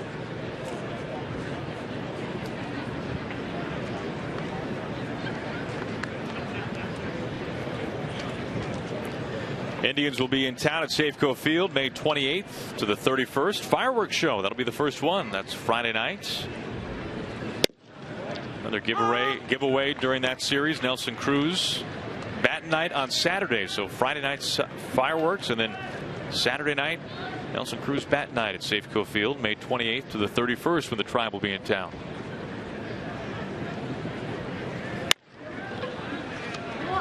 Soft chopper back to the mound. Easy toss and a collision at first base. Watch out there, Jabari Blash, the new first baseman. He's built solid enough to handle that. He's all right.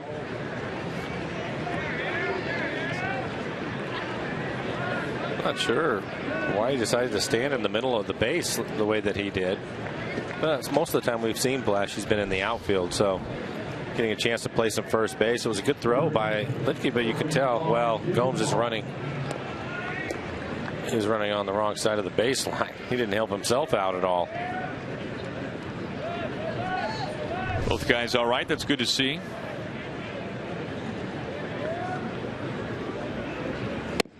When people here in Peoria think about Jabari Blash, the first memory that comes to mind was last spring in an inter-squad game, even before the Cactus League opener on Field 1, when he hit a home run that went so far it went into the parking lot. One of the deepest home runs we saw all season, probably the deepest. And he puts a tight squeeze on this one. Litke faces the minimum in the top of the sixth. We go to the home half. Mariners on top.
For the Indians, as we go to the bottom of this sixth inning, that's where Jesus.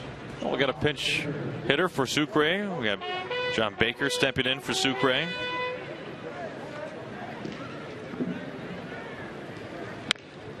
Haven't had many looks at Baker so far in camp as he's out of the first pitch. Well, because we know you can't get enough of growing fake facial hair, the beard hat is back at Safeco Field. Thanks to Jack Link's Friday, April 17th, the first 20,000 fans receive this year's edition, which features a Mariners-inspired teal beard. The soft, sought-after giveaway could be yours when you get tickets to Beard Hat Night at Mariners.com. How about that one, Mike? It gets better. It gets better every year, doesn't it? I thought that beard did look soft. I think that you're absolutely right. You can collect them all. Last year we had the throwback, which now would be essentially the Sunday Mariners alternate beard hat with those colors. This is Sean O'Malley, a hot skimmer to second for round number 2. Well, our first look here this spring at Alex Jackson, Mariners first-round draft pick, catcher in high school out of the San Diego area, now converted to the outfield, played really just a handful of games last year after being drafted here in Arizona in rookie ball. Had an unfortunate injury which really sidelined him, tracking a fly ball in surprise at nighttime, got a loss of the lights. Unfortunately, it found his face, and that sidelined him for a good portion of time. But this young man last year was thought of as the best high school bat in the draft.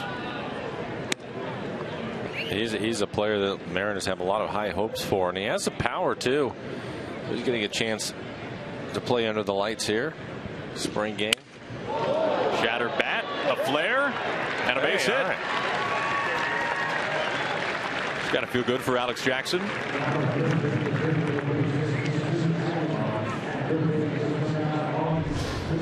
It's fastball. Looks like he gets it on his hands, but he's a strong young man, able to fight it off and get a base hit into left.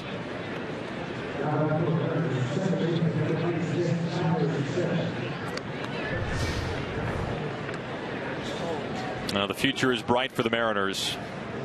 Look at DJ Peterson, Kivlahan. We've seen Ketel Marte a number of times, plenty of times actually in spring training. He's gotten better as camp has moved along. Austin Wilson, second round pick just a couple of years ago, is a giant out of Stanford. You can't miss him. We've seen him once or twice here in the springtime. This is Tyler Smith.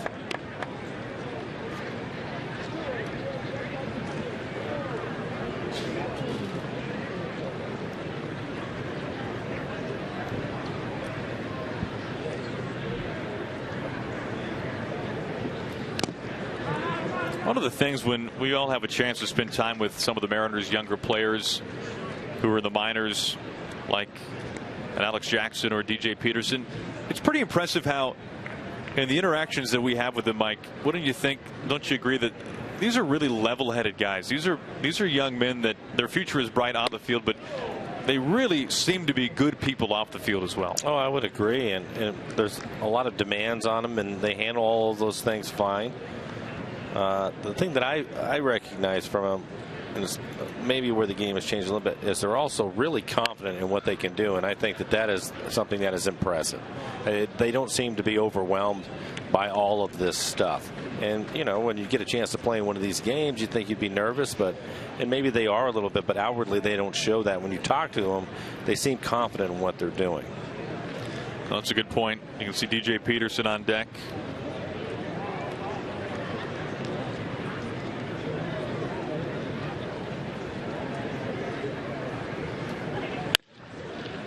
Another foul ball.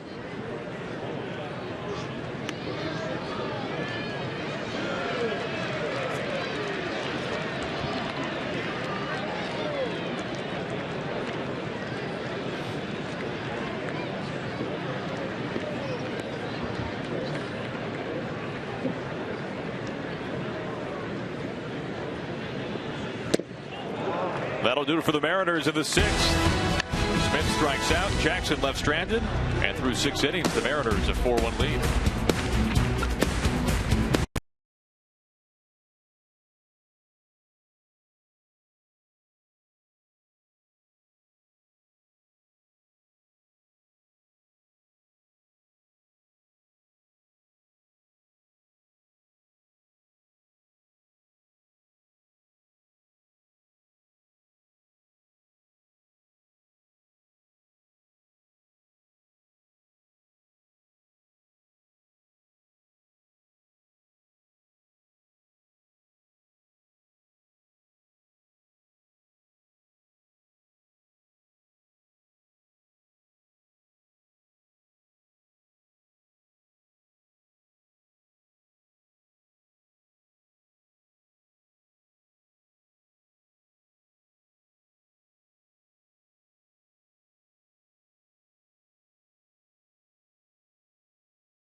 And to reward you, the fan, for sticking with us and watching into the 7th inning tonight, here's another look at a new Mariners commercial for this season. Robinson Cano taking center stage.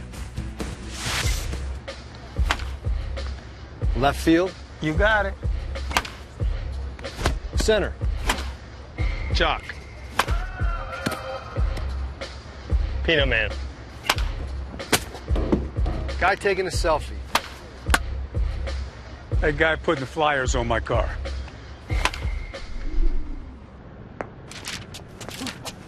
Nice job, Robbie. Mariners baseball, true to the blue. Oh, good one there from Robinson Cano, new pitcher for the Mariners. And guys, I heard Lloyd got that in one take and he was done. They call him a one-take wonder. I don't think there's any other option. That's right. I think he might have said, I got 1 minute. That's why they don't shift against Cano, Mike. For reasons right there. There you go. To all fields. That's right. Lloyd bundled up, getting a little cooler here tonight. The rain last night and into this morning cooled things down for a bit. Then it really heated up here in Peoria this afternoon. As Mark Lowe climbs the hill, 4th pitcher tonight. The 3rd behind Taijuan Walker. We saw Rollins, then Lucas Litke. Litke an inning scoreless, faced the minimum with a strikeout mixed in. Firm bunt, and Lowe will just take it himself.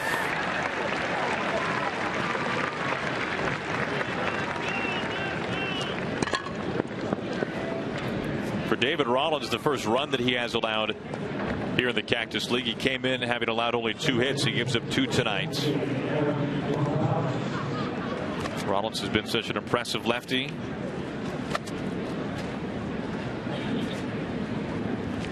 For Lowe, trying to find his way back to the Mariners, making now his 6th appearance here in the spring. Did not allow a run over his first 3 outings. In fact, only 1 hit over his first 3, but now 4 runs combined his last 2 times out. Good news is he looks healthy. He's had a good fastball here in camp. At times struggled a little bit with his breaking ball.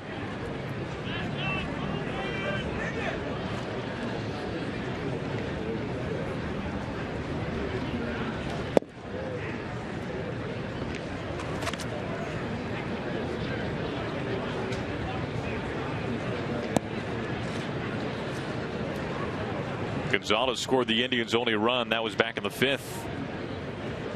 Came home on an RBI single from Brantley.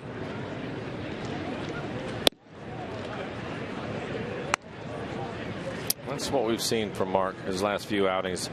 His slider, you can see him missing off the plate away.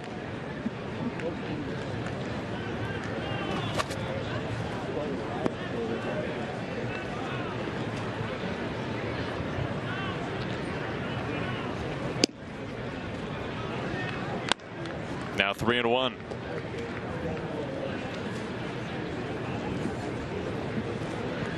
Gonzalez put up some good numbers in the Indians minor league system last year. Ended at Double-A, hit .309 overall last season.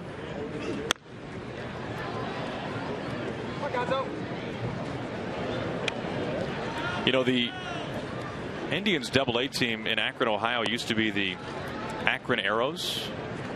And in recent years, Mike, they have renamed their Double-A team. I think this is right in your wheelhouse. The Akron Rubber Ducks. That's a real thing, Mike. That is, I am sure that it is, and that's a real minor league name. Hopefully they sell a lot of merchandise. Kibbelan had to come in a long ways. Infield single there for Gonzalez.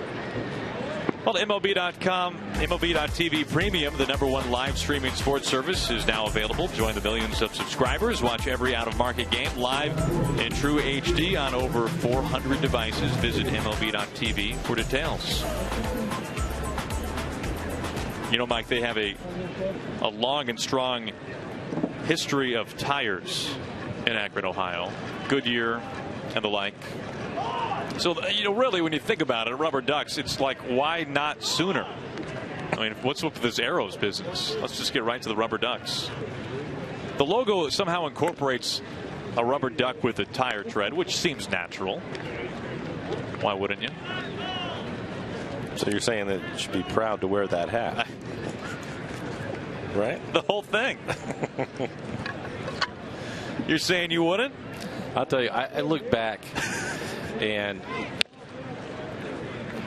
I think about the minor league teams that I played for and the different ballparks that I would go to, and once you get an idea of what the major leagues is all about, it's humorous. But I get it.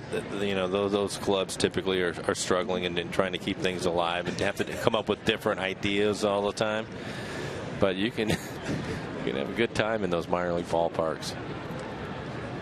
There's now the El Paso Chihuahuas. That was new a couple of years ago. Lehigh Valley Iron Pigs. They love bacon there. If you're a vegetarian, stay away from Lehigh Valley. That's not your scene. They'll serve bacon every which way. The Flying Squirrels. That's one of the most popular mascots and apparel in the minors. Would you like to have that walk-off home run call on radio? Nice strikeout there from Lowe. Touches 95. And a number of the guys that are in this game right now are going to get an opportunity to play for one of those teams. Good fastball. We talked about Lowe's fastball, 95 miles an hour.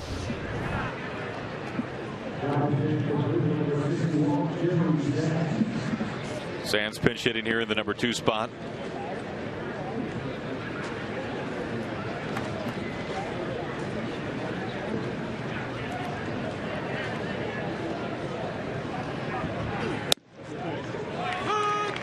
Were minor league teams in your days, Mike, were they all normal names? Nothing crazy? I can't think of any of them. Most of them, did they mostly share the parent club's name? Yeah, I think they did. Most of them.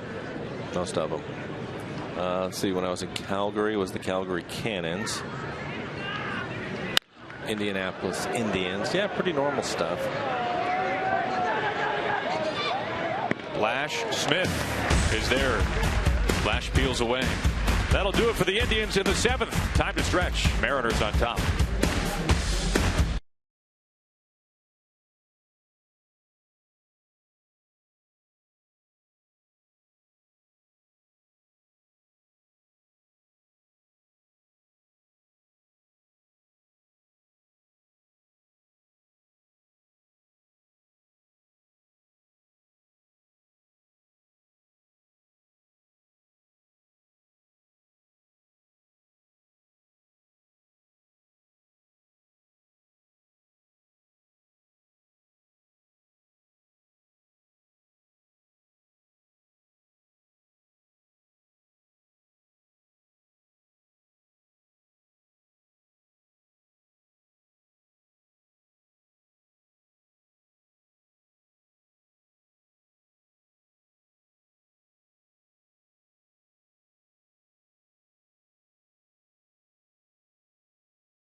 Stretch, we missed that, but we will not miss another of the new batch of Mariners commercials. How about this one featuring the King himself?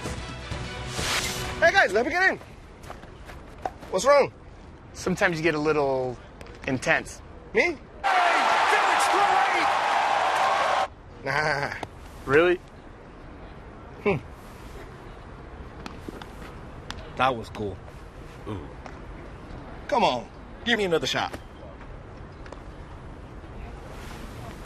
Mariners baseball, true to the blue. Hey, I like that one. The mime in the background there. You can tune in every Sunday for a new episode of Mariners All Access. Get exclusive player interviews, behind-the-scenes footage, and Mariners stories you can't find anywhere else. This Sunday, the making of the Mariners commercials. Behind the scenes with the guys. Oh, it's going to be good. If you missed Sunday's episode, tune in for re-airs throughout the week on Root Sports. For your local programming schedule, visit rootsports.com. Oh, Tom and Charlie going to get done. Guys, we've seen all 4 commercials. Do we have a favorite? I'm going hot corner. What do you guys like? Bradley, you know, I'm a big fan of Rodney's arrow. I agree with that. That was pretty funny. They're all good. The outtakes are great. Are fantastic. You know, I can tell you, when they first started doing these commercials, and they do an excellent job, the one guy that would steal the show every year was Edgar. Really? Yes. He's one of those guys that, without trying to be funny, he's funny. And you get the feeling that Felix is kind of falling in line with that. When you look at how many takes it, because the other guys are just laughing the whole time, it's worth watching, because Felix he's something. But Edgar used to be the same way. Felix did have some good outtakes from the selfie commercial from this year.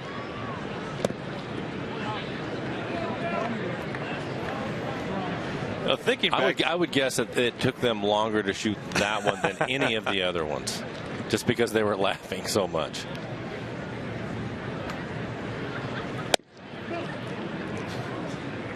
This is Kivlahan batting in Seager's spot. When you think about Rodney, and obviously we know what he does on the field, he led baseball in saves last season, but the entertainment value of Fernando Rodney in the clubhouse and in the bullpen, it's off the charts. He said at FanFest, he said that somebody asked him, Fernando, what do you do for the first 8 innings of the game? And he said, sometimes I take a nap. So then the obvious follow-up question to that is, Fernando, do you set an alarm? It's all mental. That seemed like a Fernando response. Oh, yeah. So if you ever look at the bullpen, if you're hanging out of the pen at Safeco one night and the bullpen looks a reliever short, well, you know, Fernando might be catching up on some Z's. It's funny, there are certain players, I think, that they do things a little bit differently. And that's it hard rip here. First at bat for Blash. Kivlahan puts on the Jets. He steams it to third. Blash right behind him, coming into third. Kivlahan scores. Jabari Blash out at third base. But he picks up an RBI. 5-1 Mariners.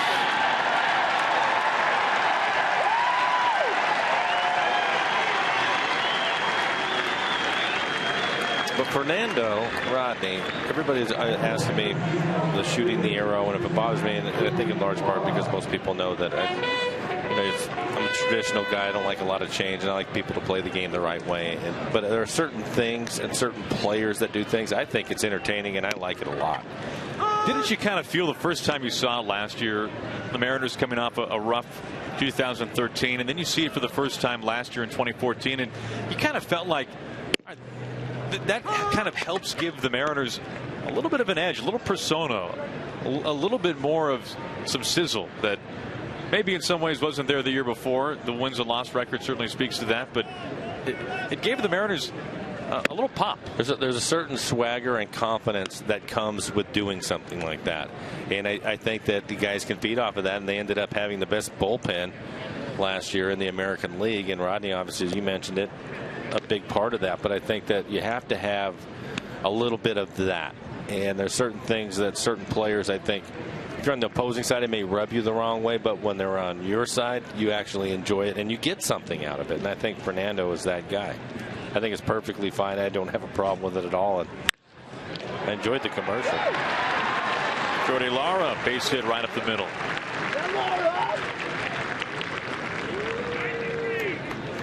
Well, it's always fun to witness from afar the conversation between Lomo and Fernando. One time, Rodney, after shooting the arrow after a save, did a radio interview with Shannon Drayer, and Shannon asked Fernando, "Hey, where did the arrow go?" And the Mariners were on their. That's the best part of it to me. The Mariners were on their way to Comerica to face the Tigers, right? The Detroit Tigers. Right. And Fernando, who played for the Tigers, said, I shoot it right between the lions. On top, referring to the Tigers on top of the scoreboard. Don't know, if you haven't been to their ballpark, there are tigers all around it.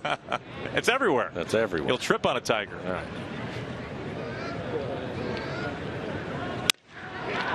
Reinheimer rips it to left field, and the hit parade continues.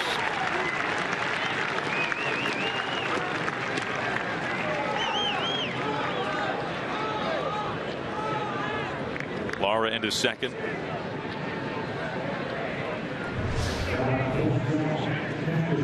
The young players have done a good job here in the first half of spring, getting their base hits late into games.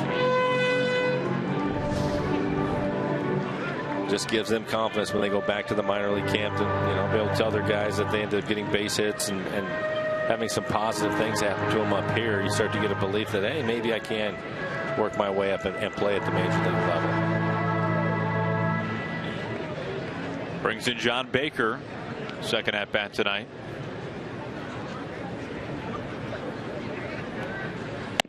Really, when you think back to the bullpen last year, the best bullpen in baseball, you got the characters of Rodney, Wilhelmsen, Charlie Furbush. Joe Beimel was a character in his own right. That was about as motley and colorful of a crew as you could have found, and they had so much fun doing it.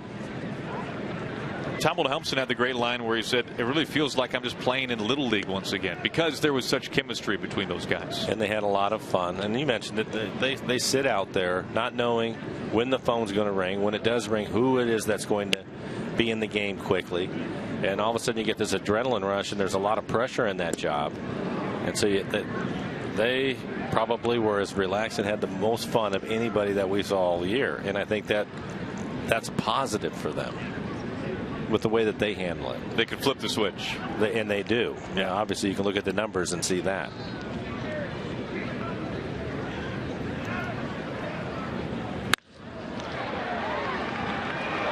Eaten up there by Gonzalez, stays with it. Just in time to first base for the out. Mariners strand 2, but they grab another run. And through 7 on a beautiful night here in Peoria. The Mariners on top of the Tribe, 5-1.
Start the 8th. Patrick Kimmelhan taking over for Kyle Seager at third base. And Mike, tonight, Kyle Seager, another fine night. He looks like he's ready for the season to start. Kyle hit his first home run the other day, and tonight gets 3 at-bats, and he ends up with 3 base hits, including this one in his first at-bat. Another base hit through the right side of the infield. And why not change things up and go right up the middle? So a good night for Kyle. 3 for 3. No shift against Seager tonight, as we've got a new pitcher up on the mound, Danny Farquhar. Farquhar to face 3, 4, and 5. He takes over for Mark Lowe, who worked an inning scoreless. Gave up 1 base hit, a single. That was it. Also had a strikeout and had a good fastball tonight. He was 95-96 with his fastball. Had some life there. Farquhar, such a remarkable journey through the minor leagues. Drafted by Toronto, spent some time with the A's as well. And Danny was a young player in the minors that different organizations tried all kinds of different approaches with Farquhar's arm angle. We know him now as a very dominant pitcher in terms of his velocity, but there were times where Danny was coming really low 3/4. They were messing all kinds of things. That with is his so arm slot. surprising when you have a guy that can throw 95, 96 miles an hour that somebody would think that was a good idea. He was all over the place. Not necessarily his idea.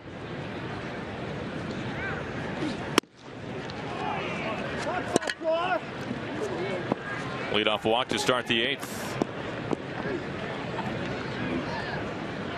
But when talking to Danny Farquhar, you can tell that he really feels at home with Seattle, an organization that, let's face it, has allowed him to be in a position where he can really thrive. We saw him do very well as a closer for a short time with the Mariners, and I think it's one of the things that Lloyd has done so well, and that is he's thriving because Lloyd lets him be himself. He can go out there and pitch the way that he wants to pitch and have fun doing it. Again, his fastball is going to be 94 to 96 miles an hour. Throw a cutter up there at about 91. That's one of the better curveballs you're going to see. And he all of a sudden gained a lot of confidence. At one point worked his way into the closer's role. And did well there. Last year we saw him start to break out that changeup a little bit more and had some success against lefties with it. Yeah, a good pitch for him against the left-handers. I like his curveball. I think his curveball is a really good pitch for him. And that pitch really is what vaulted him into that closer's role. When that pitch became one that he could consistently get swings and misses on, changed the eye level a little bit. It's a hard 12-6 curveball, and he'll bury it at times too.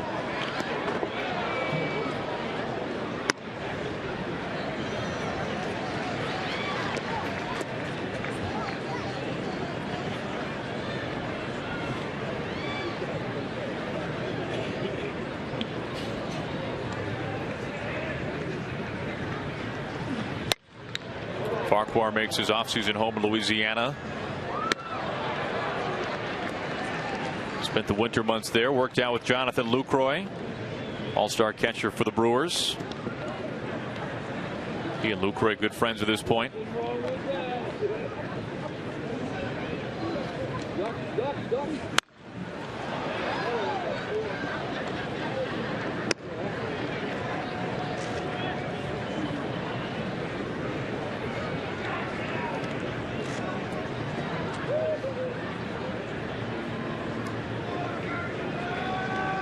Nice battle here with Aguilar.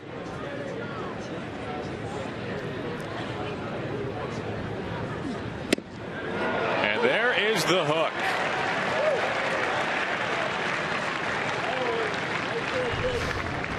After a number of fastballs that were fouled off, he comes back with a 12-6 curveball.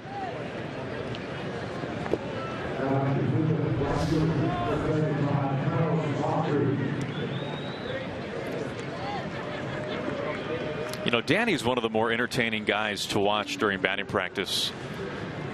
This is not a reference out of Austin Powers, but he is what in the baseball world you refer to as a power shagger, as he shags more fly balls during batting practice than any other pitcher you might see all season long. He's a good athlete. He is. If you needed him to go play the outfield for an inning, he could probably do it. We saw him pinch run last year. Yeah, good athlete.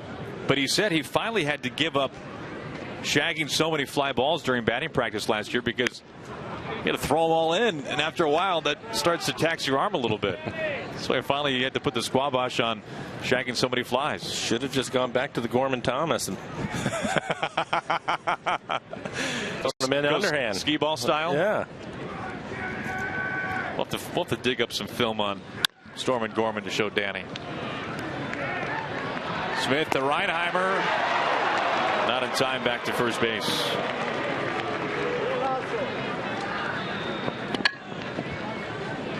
Two outs, get the lead runner. That was Hood.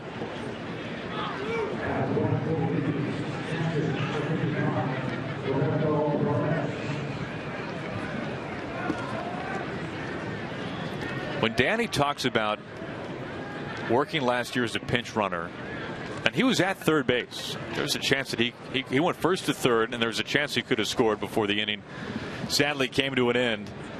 That was, you will not find any other conversation that will put a bigger smile on Danny Farquhar's face. Well, I believe after that game, we ended up jumping on the plane, and that's what everybody was talking about. The funny thing, when he tells the story, he was in the bullpen and he pitched the night before, and he had a pretty good pitch load. And when the phone rang and they said, "Farquhar, get up," he said, "You got to be kidding me. I threw X amount of pitches last night. I can't pitch tonight." They said, "Get your spikes, go to the dugout. You're running." Then he was excited. All right, I'll get up. Right back at him. Smith charges. Tough play to first base as Perez, a not so fleet of foot catcher, out at first. On to the bottom of the 8th. Farquhar looks to be okay. Mariners with 15 hits. They lead by 4.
Seattle Mariners baseball on Root Sports is brought to you by your local Ford stores.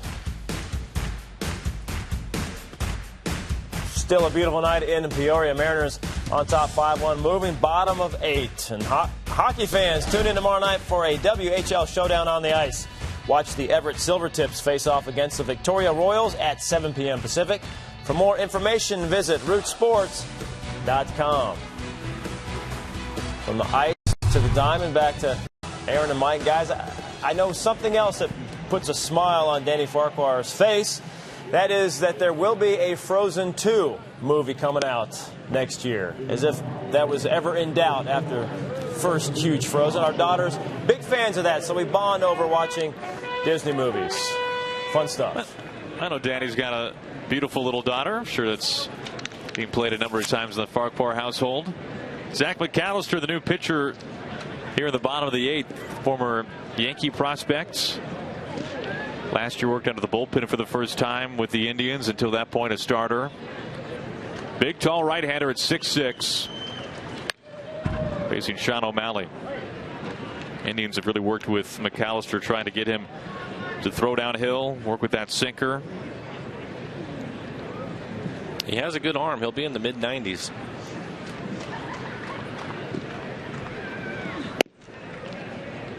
And it's quickly 0-2 to O'Malley.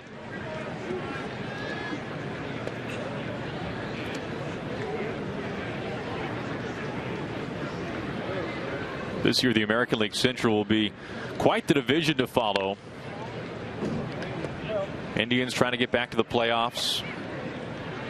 They had Moss during the offseason. They hope that Bourne is healthy. Hope for another all-star caliber year from Michael Brantley. Yan Gomes continuing to get better. You look at the moves the White Sox made. A lot of moves. Samardzija, Cabrera, LaRoche. Of course, the Tigers. Can you get past the Tigers? That's the question of the Central. I'm not sure that they're there yet.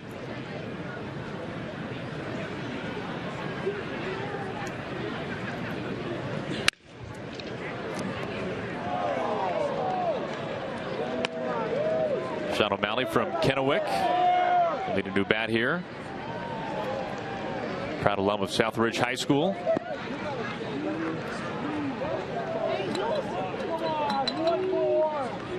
Of course, the Tigers, all they do is go out and get Yoenis Cespedes and make that deadly lineup with Cabrera, Victor Martinez. Unfortunately, a knee injury to Martinez.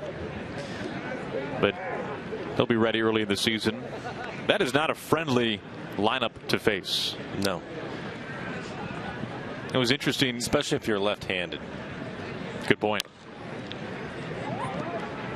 Lloyd was asked earlier today by a member of the media if Safeco Field is a tough place to hit, and Lloyd quickly came back and said it's a very fair ballpark. He said, you want a tough place to hit, go to Comerica, where it's about 430 to center field. And guys, he was the hitting coach. And he was the hitting coach. He knows it pretty well.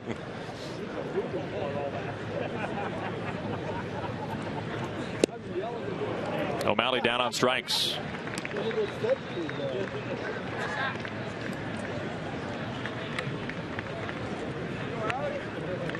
Fans enjoying this one today. Gorgeous night under the lights.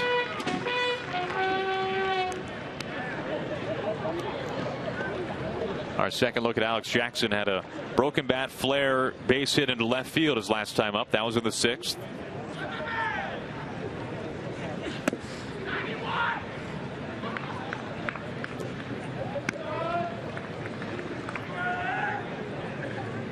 Not that Bryce Harper and Alex Jackson are the same players, but Jackson making a similar transition from behind home plate to the outfield. I was watching him run the bases. He looks like he has some speed. I think he'll be fine. He's a catcher, strong arm. Yeah. And if you hit, we've talked about it, they'll find a place for you. Little different mechanics, throwing from behind home plate versus throwing from right field. It's a longer throwing motion, but he's a young man, good athlete. I don't think it'll be a problem for him.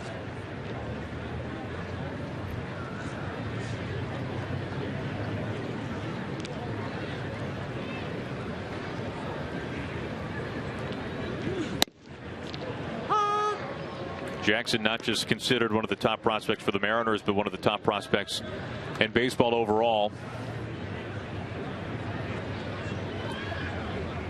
So many teams wanting his bat. How advanced he was already at such a young age. Cuts through 96. Well, that's one way to get better in a hurry. Go out there and face a guy with about 5 or 6 years of big league time in McAllister. Throwing 96. It's experience, all right. We'll take a look at it. A little bit late on this swing. This is a young man that's just getting started in his career. Here's Tyler Smith. You know, Lloyd always has some gems. Some pretty good quotes today when he was talking about Safeco Field and how it's a fair ballpark. And he said, you know, the Washington Nationals came to Seattle last year and made it look like a pretty good hitter's park.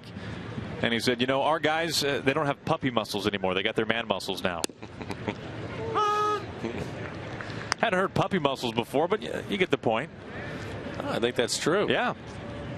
Something that they've talked about, too. Just get stronger. Hey, what do we hear from Brad Miller this time last year after his rookie season? He came into camp. He had added about 20 or 25 pounds of muscle. And he said, after my first year in the big leagues, I realized that I was playing with some grown men. That's exactly right.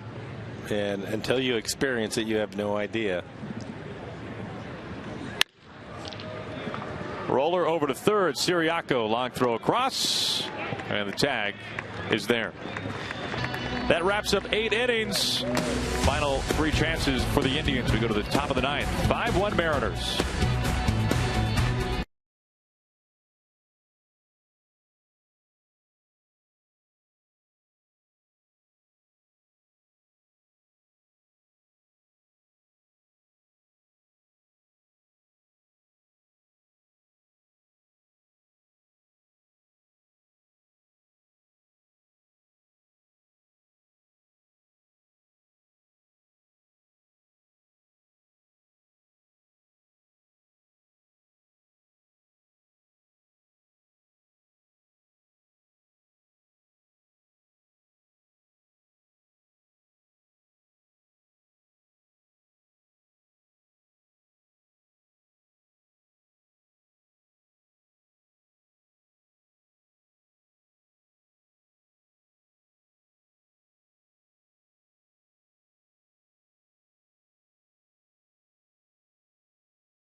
Gates here at the top of the 9th inning, 5-1 Mariners.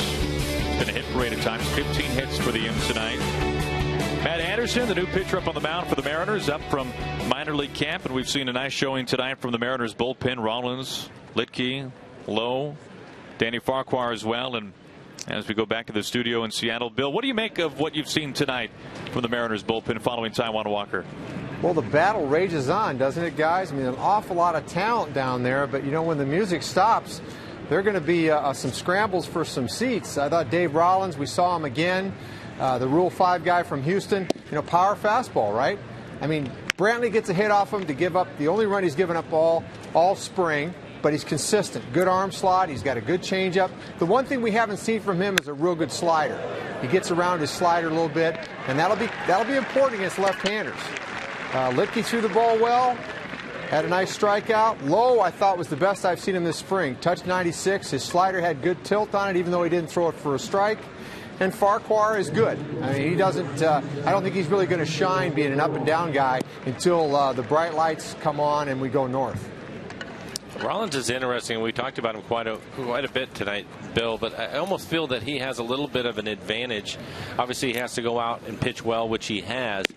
But being a Rule 5 guy, it really kind of puts the pressure on the Mariners to make a decision with this young man. You're absolutely right.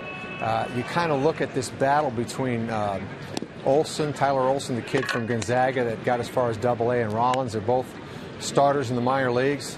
Both have had brilliant springs, but Olson's not on the roster, and Rollins is Rule 5. And if he doesn't make the club, he's probably going to disappear because it's hard to find strike-throwing left-handers that throw 93, 94, 95 miles an hour, no matter what they got to go with it. No, I would absolutely agree with that. And when you look at the bullpen, the 7 relievers, we talked to Jack, he talked about that. This pitch smoked to right field and got by plenty. Off the bat of Lindor. Solo shot here with 1 out. How important is it going to be out of the 7 relievers that they have to have 2 lefties out in that pen, even though the righties that they have, Bill, are pretty dominant right-handers? Well, in listening to what Jack Sarincic had to say when you guys had him on, he made it pretty clear that it's going to be 2 left-handers. That's the gist I got out of it. So having to balance those right-handers out with another left-hander, but you don't want to do it just because you have to, because certainly that group of right-handers can get both lefties and righties out. They proved it last year quite often. Just past the grasp there in center field from O'Malley, and Holtz into second base. Well, Bill, we appreciate your observations from this one tonight. Some good points there, especially Mike saying the same things you were in some ways about Mark Lowe. Best you've seen him tonight. As we have a chance here to see Anderson up from minor league camp. Well, this was the best bullpen in baseball last year, and not many openings this year as a result. No, and I think that's a good thing. That was the real strength of this club, and we talked about they played so many close games last year, Aaron, and I think the turning point for them was the bullpen. One, to either hold a game right where it's at, but more times not, 6th, 7th, 8th, 9th inning, they were protecting a 1-run lead, and they were unreal how good they were last year. Remarkable.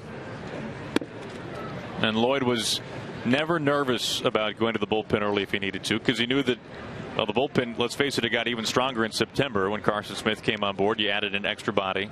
You couldn't get rid of Brandon Maurer during the season last year. He came out and proved to be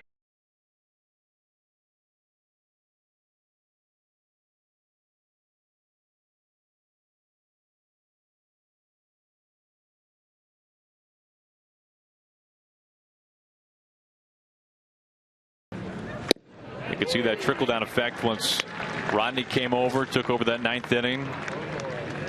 And what really got lost at times last year, the efforts of Tom Wilhelmsen and just the Swiss Army knife that Tom was last season, whether it was in a spot start, whether you needed him. Well, didn't Lloyd say at one point he was the most valuable guy down in the pen? Yeah. Because of all the different things that he did? We saw Tom get stretched out for a couple of innings from time to time. If you needed him to come in and get a tough right-hander out, blow that 96, 98 by, whip out the curveball too. Not many bullpens have a guy as versatile as Tom Wilhelmsen from what we saw last season.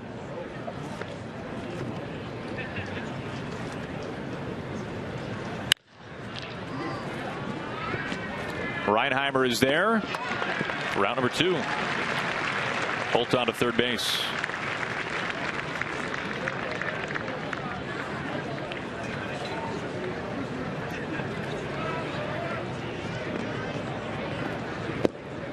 Indians down to their final out here in the top of the 9th.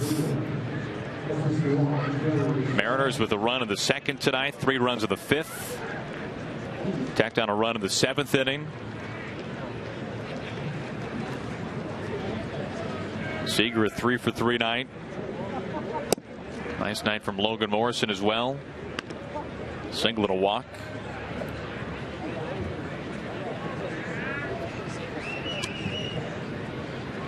Austin Jackson collected a pair of hits this evening for the Mariners.